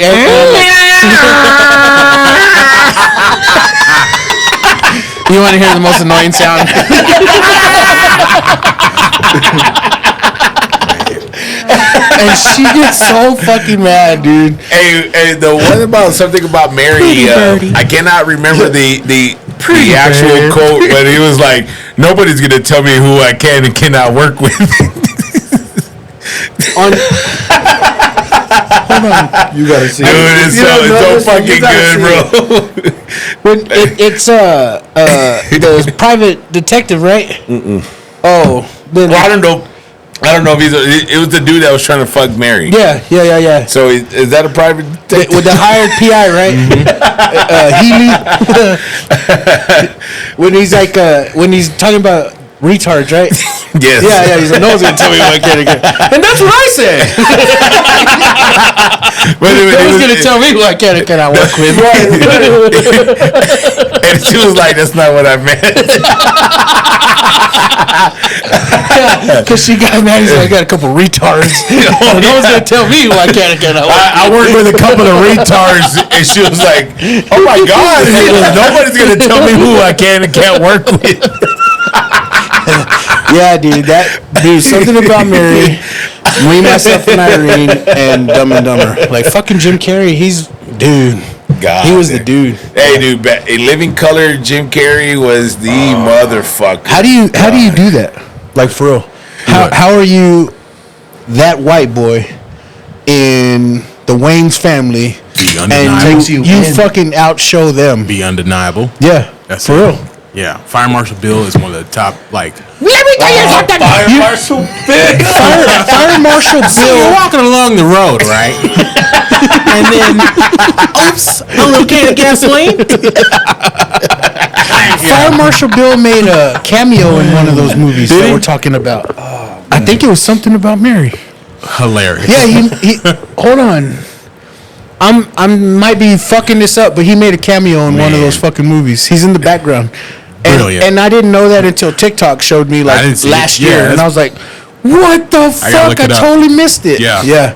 Dude, everybody needs to rewatch all this shit from like '96 to about. Dude, you can't get no one to watch that shit if they're not 2006, into it. What about Anchorman? That's how I That roll. one has a bunch of one-liners. That's how I roll. What do you think when I don't know someone if you know says, this, say, but I'm kind of a big deal. we heard. The bad man punished Baxter. Hey, anytime you hear San Diego, what do you think? Whale's vagina. Go fuck yourself. Morning, San Diego. Every time I hear San Diego, I think of Whale's vagina. Well, that escalated quickly. So, Cisco, man, I'll fucking ask you, dude. What is the dumbest purchase you ever fucking made? So I have a good one. And do y'all remember Cutco? Cutco? Yeah, the knives. The knives. Yeah, the scam. Y'all remember that? Yeah. The scam? Yeah. Billy Mays. They Billy got you. Mays They got sold you. him. Not Billy only Mays did sold him they some get knives. me, they got me as in I worked for them. Oh, Oh, fuck. And before I worked You're for doing them, the Ponzi? Yeah, you're doing so check this out. Not only did I work for them, but as I was working for them, I pyramid. bought from them. And so I'll tell you the story. So we went, like they were advertising, right? They had a big ass advertisement. I'd be lying to you if I told you where I saw it, but it was come see us, use these knives. We have a prize that you can buy. Blah blah blah blah blah blah blah blah. So we're sitting down, and these fucking knives are badass, dude. Cut bamboo. Yep. Fucking I seen just them. chopping them, right? And I'm all like, fuck. I need one of those fucking knives. Like, who doesn't need one of those knives? So the the whole presentation finishes. They cook you a meal. I don't know if you've ever been to one. Yep. But while you're doing the Cutco, they literally cook you a meal. That's what they bring you for. Is Yep. you have a meal and then blah blah blah blah. Well, at the end, Where's of this meal at? At somebody's house. At someone's house? Was it in Houston? Mine was in a hotel. Oh, okay. So it was fancy. It was like early stages. It was fancy. Yeah. And so they cooked the meal like it was like steak. It was like maybe like They were still four- trying to figure out the Ponzi Yeah, scheme. it was like four pieces of steak and everything like that. It was like kind of like the Japanese steakhouse they threw it at you. And Hibachi. shit. But anyways, at the end of the show, this is my dumbest purchase. Like to this day, I feel really bad for even saying this, but they got me. At the end is you go through the whole show and tell. I'm like nah. You bought the timeshare. No. You bought the timeshare. I did. But what do you call it? They try to sell you the knives, and we're like, no. And it's like, well, instead of these knives, how about this timeshare? I thought you was bullshitting. You bought the timeshare. No. So yes, I fucking bought it, bro. Not only did I buy it, I never fucking used it. Of course, and we paid for it a long time. Hey, how long ago was this? This was God damn. me and Crystal weren't married yet, so this was shit. Goddamn, you already done 12 retarded years. shit before that. Hey, you're God And she still damn. married your ass. God, We were dating. I got something to tell you real quick. I got this timeshare in Orlando. Man, bitch, I ain't gonna be to it. You do have a timeshare? Hell no. I got one. Little Chris got you too. It's a deal, y'all. And why you should have just bought the knives. I got this Curry vacuum I can sell you too. I feel so bad because I see all the TikToks and everybody just talking shit about people with timeshares, and everybody's like, I would never be that person, and I'm on the back like, He was convincing. I Y'all was are that stupid. person. Y'all I was stupid. that person. Hey, what happened to that timeshare? Nothing. Like we never did it. No, but But you had to stop paying for it, right? No, we paid for it like in full. Like we finished paying the whole fucking thing, and to this day, like You've never used man, it. maybe I still have it. Hey, Do we have a lawyer that can call me? When you die, Serenity's gonna get an email like, "Hey, your dad has his timeshare back in Your Orlando." weekend is February 2nd. Greenland, Mexico. But yeah, That's insane. I fucking fell for it. Well, if you already paid for it, then Well- why can't you use it? Because it expired. Yeah, it's 10 it plus ain't years ownership. ago. It's a rental. Yeah. I know a timeshare is forever, isn't it? I thought a timeshare you paid forever. It gets even worse. Oh. So after I buy the timeshare, I'm letting all that. Hold on, I need a drink. What's in this bourbon? It's even after all this shit. Like I go back for a second one. Motherfucker. You should have just bought the damn knives. I bought it this time. I bought the knife. God And then I worked for them, bro. I started doing the fucking presentations. damn. I went to class, like they had like a whole fucking thing where like they had like a class where they taught you how to use the knives, how to like sell the timeshares. They I went saw through the you whole boot coming camp. was an understatement. Hey, let me hear the skit. I was dumb. Nah, Let me hear the skit. I don't remember it. Hello, sir, madam. You know, Do you one, require? one of my favorite jokes from Rodney Carrington. This reminded me of that Yeah. joke when he said, he, you know how like Dear when penis. he's talking I don't think I like you anymore. he's talking about how hibachi, how like Asians came into America to show us hibachi. He's like, I wonder if we went to China and did that shit, and they're all just sitting around the grill and be like, he goes, what's it gonna be, chinky hamburger or hot dog?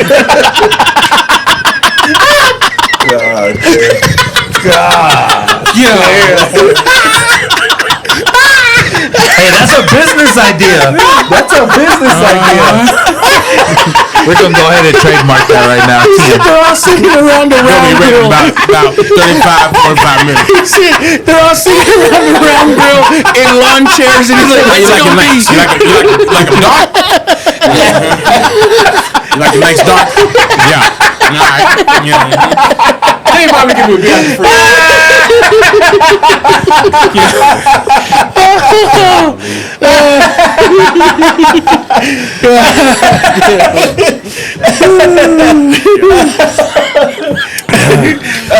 I can't wait to move over this. What was your dumb purchase? Your worst purchase? What? I can't even think. Worst purchase. Okay. Yeah. All right. Summer 06. Now, fall 06, right? It's stupid. Boy just got this Pell Grant, right? Just dropped it. Motherfucker. I just hit a lick. Went to this? Yeah. What's Our taxes went to this. I just hit a lick, fool. This fast for shit. right? All day. So I just got that phone installation, right? Nah, man, I was just like stupid in the shoes. I don't know why, but I bought a pair of Jordans every week. This motherfucker said every week. Every week. That's stupid. Yeah. They all got dropped. They're like, nobody even watched these. Nah, I just bought them for just like I say some player shit. Like, yeah, I buy a new pair of shoes every week. You know, my nigga Doug at the Foot Locker. That's my dog. Yeah, he give me the military discount, the employee discount, and all that shit. Nah, I'm pretty frugal in that. But yeah.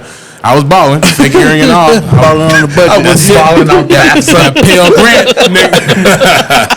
What you want? Oh, man, I spent a lot of money on sports, on women, and on trips, and the rest of it I just squandered away. Oh yeah, for sure. Memories. So I'll tell you my worst purchase ever. It might top Cisco's, except I didn't work for them. So Kirby vacuums. So I'm just 21, right? Yeah. And my mom and dad taught me to always take care of your credit. Mm-hmm. Like, my mom, I'm 21 years old thinking I'm all big and bad, you know, like, I'm a grown up. And my mom's still on my ass like, did you make your payment for Capital One? Yeah. I'm like, shut the fuck up, mom. Like, I made that shit. Yeah. So anyways, I'm paying, like, as soon as I charge it, I pay it. Well, that's a bad thing to do because then they raise your fucking credit limit to, like, 1,000, 2,000, 3,000. So I have 3 credit cards, and I think like each one is like $2,000, $3,000, $4,000. Well, boy, I maxed that shit out, balling. So I fucking have like a $4 an hour job. Like I can't even make the minimum payments on this shit. So this motherfucker calls me at the right time. Like he fucking knew I was struggling. Do you want to consolidate? And I think I had on one card, and it would have been maxed out if the remaining balance was like probably like $500, right? So I'm maxed out like at least $6,000 total, right? And like I said, I'm making like $5 an hour back in the day.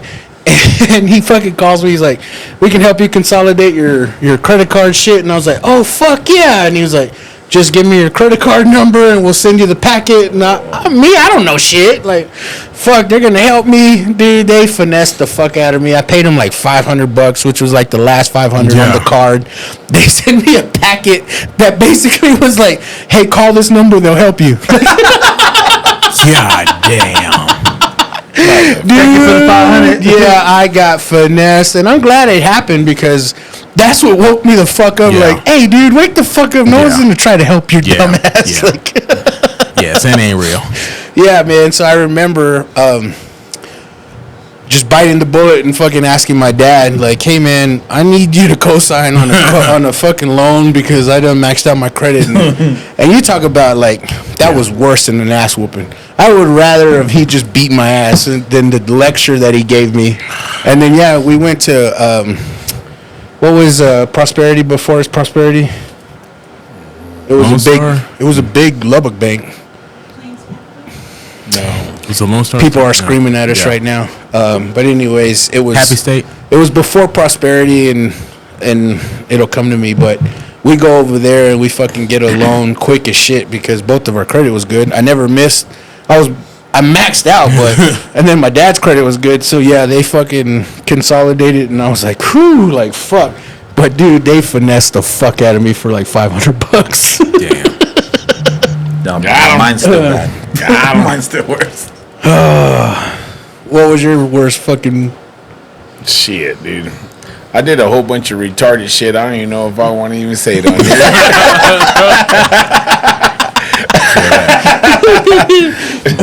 Let's just say that it cost me thousands upon thousands upon thousands of dollars. And I'm not even gonna embarrass myself on this motherfucker. Cheers to that. And on that note, we'll take a second break So we can drink to that. God Almighty. So, man, I'll ask you this, man, before we go. Being man of the house, being the sole provider, not sole, but being the provider of the family, you know what I mean? You ever feel lonely? Yeah. Quote 5 heartbreaks. Flash. It's lonely at the top. Yeah, a little bit. So it sounds fucked up, but yeah, like I don't have my father anymore, and I only have sisters, so it's kind of hard to. You got a problem? I'm not gonna talk to my sisters. Yeah. I'm not gonna talk to my mom about it. So it's kind of hard. I kind of gotta eat it. You know what I'm saying? So yeah, it's I don't know. I think it's made me tougher though. But yeah, I feel it's not that I can't talk to my wife, but it's like I feel like it's my job to not burden her with that stuff. Yeah. It's like it's my job to take it off of her rather than give it. So it's probably fucked up and unhealthy, but it's reality. So yeah, sometimes I wish that, like, not that I want help with anything, but I just want to like talk to somebody who's seen this movie before. Like, you've been through some shit. Like, okay, I'm going through this. What do you think I should do? Oh man, fuck that thing. Like, you know what I'm saying? No, Like, for sure. I totally understand.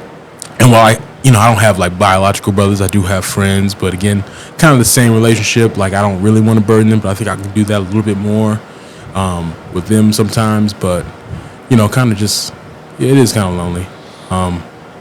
I agree. Like, I don't have my father, and I agree. This is at times it's some heavy shit that I don't even want to burden my friends with. Yep. And whatever it is, I mean, because it's the weight of the world on your shoulders. And I agree. Like, I don't have my dad, and I would love to just talk to him and be like, I know you've been in this situation. Like, you seen this just movie. give me some fucking insight. Yep. And it's so fucking hard because I know that I can go to my friends with anything, but in doing that, they might take a side, or, I mean, it's a judgment a little bit on anything that you tell them. You know what I mean? Yeah. And it's some deep shit that you don't need any judgment. I just need direction. Yeah. So, man, not so much now, but back in, I would say, like 5-6 years ago, I really felt lonely, man. And it was hard. Like, it was so hard because I just wish I had my dad to turn to. And, me and my uncles growing up were tight, but it was some situations that I couldn't even go to them because I know that they didn't fuck with the same shit that I was going through. Yeah. So, and like you said, I could easily burden my friends and ask them that, but I didn't even want to put that burden on them. And fuck, dude, it was hard. And I wish there was an outlet for someone like us in that situation to turn to, but It's always Reddit. yeah, but it like I said, not so much now, but back at least 5-6 years ago, I really fucking felt lonely. And it sucks because I've always had my friends, but it's just not something that you want to burden your boys with some bullshit that, and it might be nothing to y'all, but it was something in my head. Right. And it was just like, fuck. So I asked that question because I just wanted to know if y'all thought like I did. Like, do you feel the same? Well, I don't. So I have my dad, and he's given me those talks to where he's told me, like, this is what a man is supposed to do. This is what you do if this happens. This is what to do if this happens, from a very early age. My dad came across the border illegally at the age of 7 years old by himself. So he's gone by himself. Holy He's fuck. gone through everything you can possibly imagine, from having to raise himself at a 7-year-old, like poverty, to like now that like he's well off now that he doesn't have to worry about money wise, because he's just that hard of a worker that he was able to teach me like this is what it is to be a man. At least the man part, he was able to do that. Is you have a wife, this is how you treat your wife. You do this, you do that, you do this. This is what you do with your kids, and this is what not to do. And then anytime I've had an issue to where I kind of felt like you guys, that I'm like, fuck, like I can go to my wife for everything. I can honestly say that I can go to my wife for anything, and she is 100% there for me. I mean, I can too. But you don't want to scare her. But there's certain instances where, not that I don't feel comfortable, it's just that I don't think she would understand. Yeah. And luckily, I've had my dad to where I can go to my dad, and my dad's one of those that, like, it's crazy. I think I'm that person too, that whenever you start talking, he doesn't say a single fucking word. He just lets you talk and let you talk and let you talk, and even lets you answer your own question, to where he just stares at you, and it just makes you feel like you're just talking to yourself, but you're venting, right? Like that's what every guy wants. Is nobody wants the answers. We might want the answers, but we have them in our head. We just don't want to accept the answer. No, don't get me wrong. There were times I needed the answers. And I feel like that's what my dad gave me. Yeah. Is I was able to tell him, like, hey, Dad, like, I'm going through this with my marriage, and I don't know what to do. Like, did you go through it? He's like, yeah, this is what I had to do. Or don't do this because this is going to happen. And I've been blessed to have that. And as far as, like, everything else, like I took the lonely word a little different than what you guys kind of did. Like, I don't have the option to be lonely. Yeah. Like, I'm busy as fuck. 24/7. Like, I have a daughter that is weird, that she's a very good fucking listener. Whenever I have a problem with, like, what I should be doing with her, like, I can go to her and be like, hey, I fucked up. Like, I did this. What should I have done? And my daughter would tell me, like, this is what I expected from you. And I mean, in all my time of needs, man, my wife was my last resort. Yeah. Because I didn't want to burden her with my problem or even scare her. Yep. Because I can't include her in the scare and then have her be scared with me. You know what I mean? It's not going to do any good. It's not going to do any good. Yeah. So she was my last resort to turn to. Yep. Even though she's my best friend. Like, that's why I say it felt lonely. I feel like that's the job I signed up for, though, is to take that from her. Yeah. You know what I'm saying? Be her umbrella in the rain.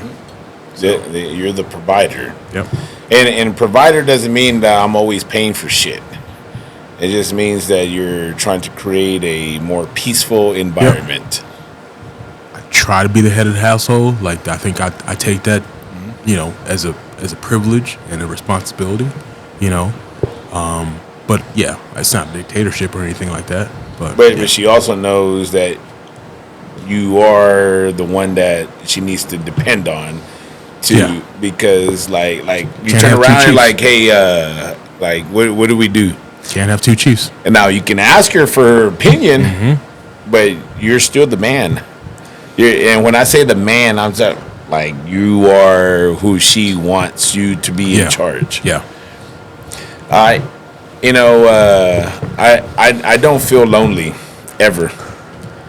And then I cannot say that I've never felt lonely, but today that I don't feel lonely. But I also have somebody that's has my back always 100%. And she's taken a lot of burdens off of me because she's so intelligent. And so it's not that I have her in charge. She just put it upon herself that she's going to, I have this, and this, and that. But she still respects me as the man, and like, hey, I would need you to do this.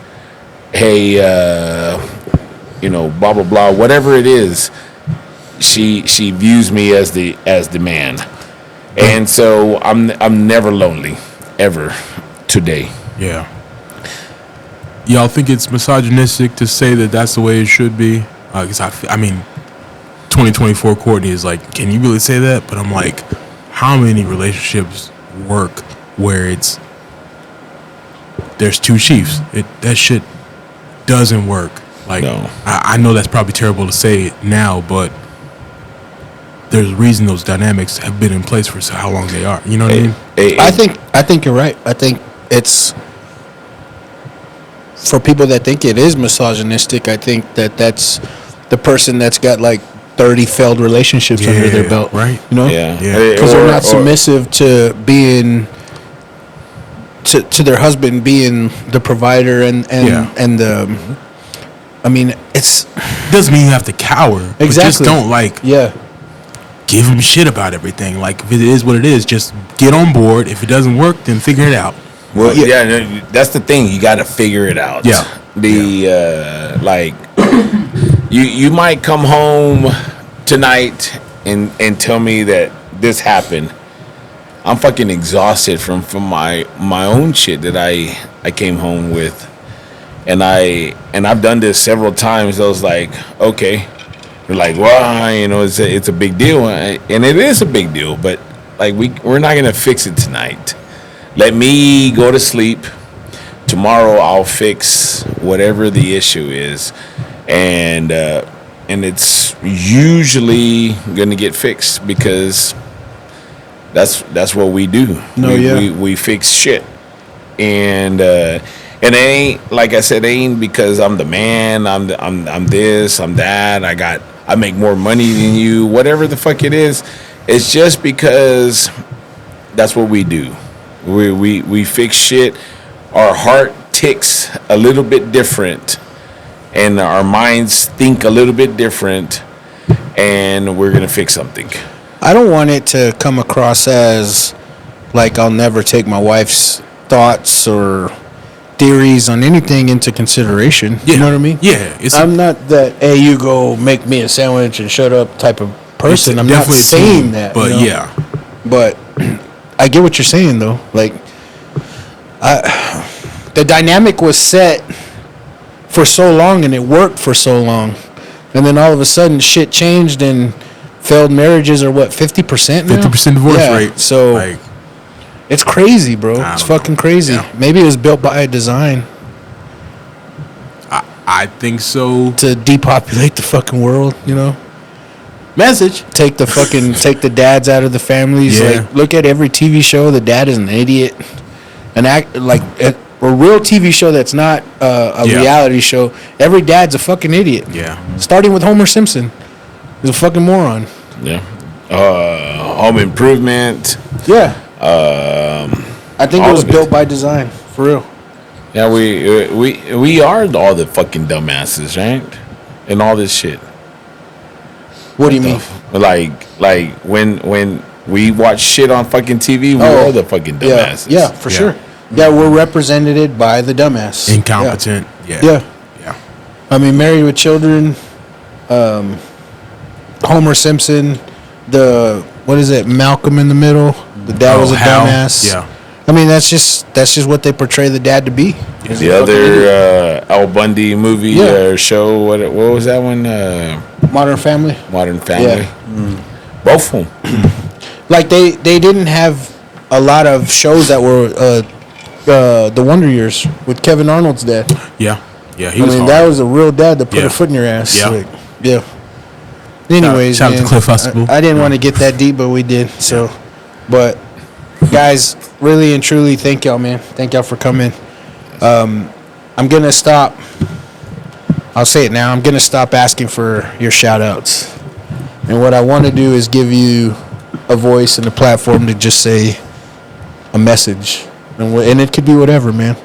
So you got a message for the people? Yeah. Look after your health, everybody. Make sure you go to the doctor. If y'all haven't been in a long time, I promise you it's worth it. Yes. If you got a family, you can leave them real quick. That shit is real.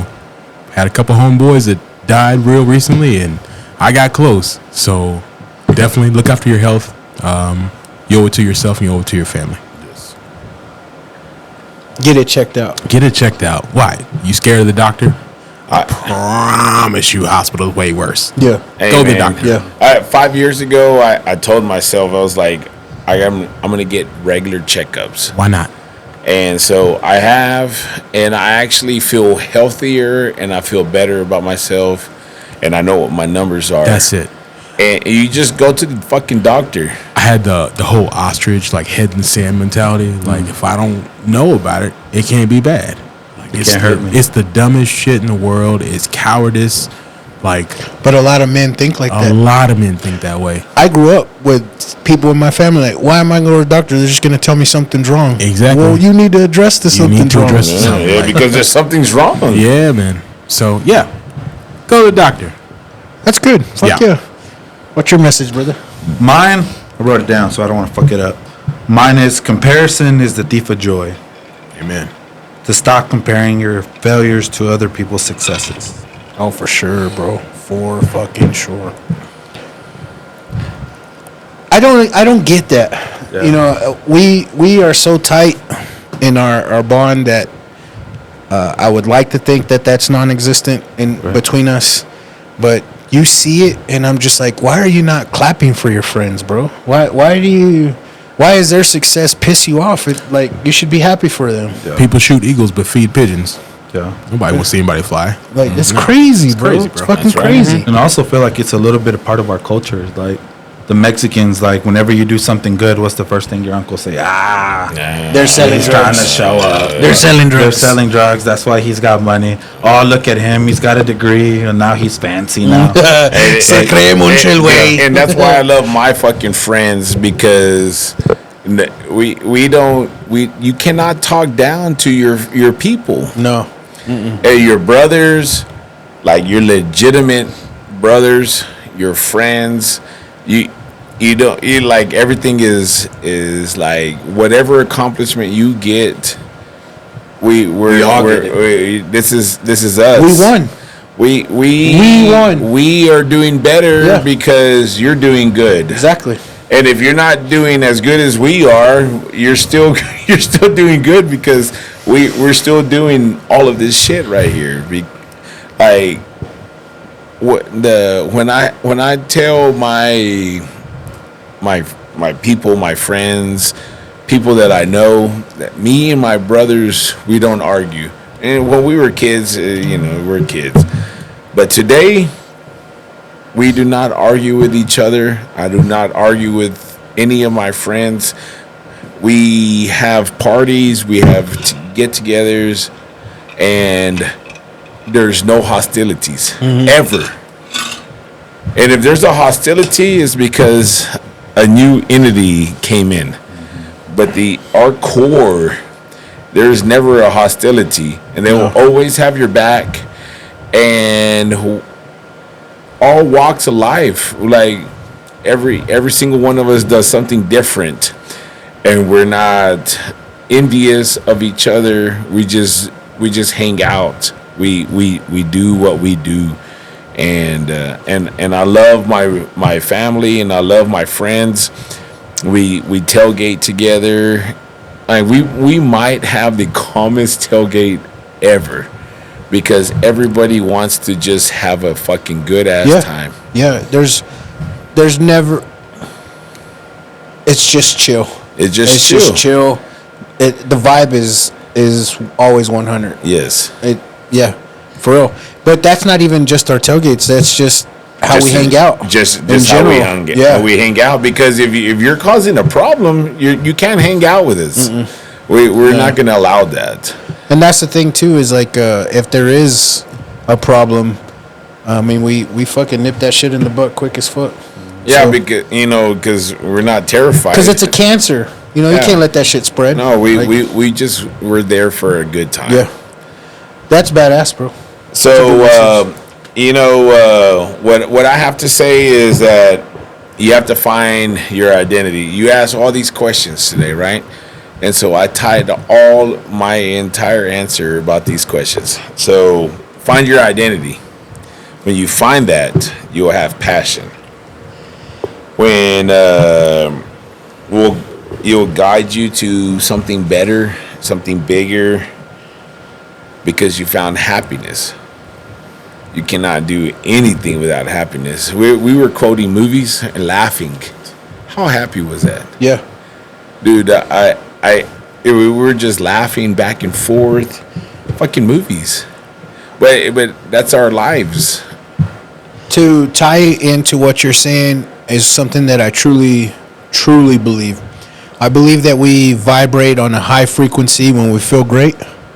And I think that when you're happy, you're vibrating at a fucking high frequency, man, and you attract all great things. Mm-hmm. So that just goes to what you're saying. Like, you have to.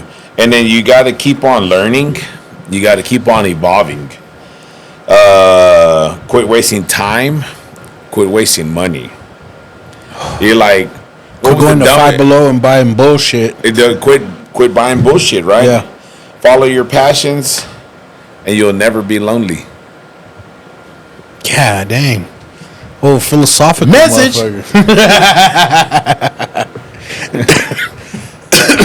I think that's beautiful, bro. I really do, because that resonates with a bunch of shit that I try to incorporate in my daily life is being happy. And that's beautiful, for real. The message that I would like to say is a lot of people have came to me throughout the years, messaged me, came up to me and said that they love the podcast because they never had friends to go out and make memories with like this, or they don't have the stories that we have, and it just makes them happy to live through us and in our stories and stuff like that. But my message is, go out and make those memories, bro. Like, if you're on the fence about going to that concert, or if you're on the fence about like taking your wife to a friend's house, go fucking do it. Fucking do it. Like, some of your greatest memories in life hasn't happened yet. Go fucking make those memories, man. Don't be scared. Like, for real. What's the memory on the couch? Get your ass up. You go somewhere. Fucking look nice and go meet your friends. Go hang out with that one friend that you got, or the wife. A double date is what I'm trying to say. Like, go fucking do it, because when we fucking die, did you really live life? No, because you were too tired. Fucking make time for fucking happiness. Make time to make those memories. Yeah. Like, and like you just have to go. Like, go. I couldn't tell you how many great times me and you had with $40 fucking to my name. God damn. So don't give me we ain't got no money. You know what I mean? Like, and I had 10. Yeah, between us, $50 total, and we had a great. But I came back with 10. Yeah, and we had a great fucking. That was back in the day when you can find money on the floor. But what I mean by saying that is, like, it's not always about money to have a great time, man. No, it's not. Like, man, goddamn, dude. Some of the most greatest moments of my entire life has been tailgating with you. And to start, for real, when we were dead broke college students, that was $20 to our name, and it was spent on fucking KD. You know what I mean? Shout out to KD though. Yeah. the Kentucky Deluxe. KD And then I invited Courtney to my backyard several times, and I'm just making whatever fucking be. Y'all didn't have fucking money either. Fuck no. I didn't have fucking money, but I fucking made whatever the fuck, and you're like, God damn, this is fucking delicious. And I still take this to this day and I can make something that's not supposed to be so delicious taste delicious on a fucking barbecue grill. Man. Go make those memories, man. Like I said, the greatest memories in your fucking life hasn't happened yet. Go make them happen. You always, every single week is a new chance. Yeah, for real. So Yeah. And I had 2 messages actually. The last one that I'll end with is hey man, you're being tested for a reason. Stay strong in your faith. Don't give up on God. Because you are being welded, molded to being the person that's gonna fucking shine and be sharp on top. Yep. Stay strong in your faith. Keep praying because this storm is gonna pass, and what comes after the storm? Fucking sunshine. So, dude, whatever hardships you're going through, stay strong in your faith. We get it. I understand it. Trust God. Trust that the process. Keep praying. Keep your faith. And motherfucker, you're gonna come out on top. Because you can't stay. God's not gonna put you through it to just put you through it. Mm-hmm. It's a lesson learned. You're gonna learn your lesson, and you're gonna fucking shine. So and keep on shining. Yeah. Because the sun's always going to come out. you're gonna come out on top, bro. Stay strong in your faith and trust God. And with that being said, man, I want to give a shout out to DJ Kipo, Patriot Paint and Construction, and Tigre de Burrito, man. Without San Juan and Alfredo, those 2 motherfuckers keep the show flowing, man. And I really hope and pray that my listeners go show Tigre de Burrito a lot of love, Patriot Paint and Construction a lot of love. And if you ever need a DJ, go show DJ Kipo some love, man. And until next time, guys, read some books! Oh, it's you again. This episode is brought to you by Patriot Paint and Construction. They specialize in commercial and residential. They also specialize in drywall and paint. No job is too big or too small for them. Hit them up at 806-544-7199.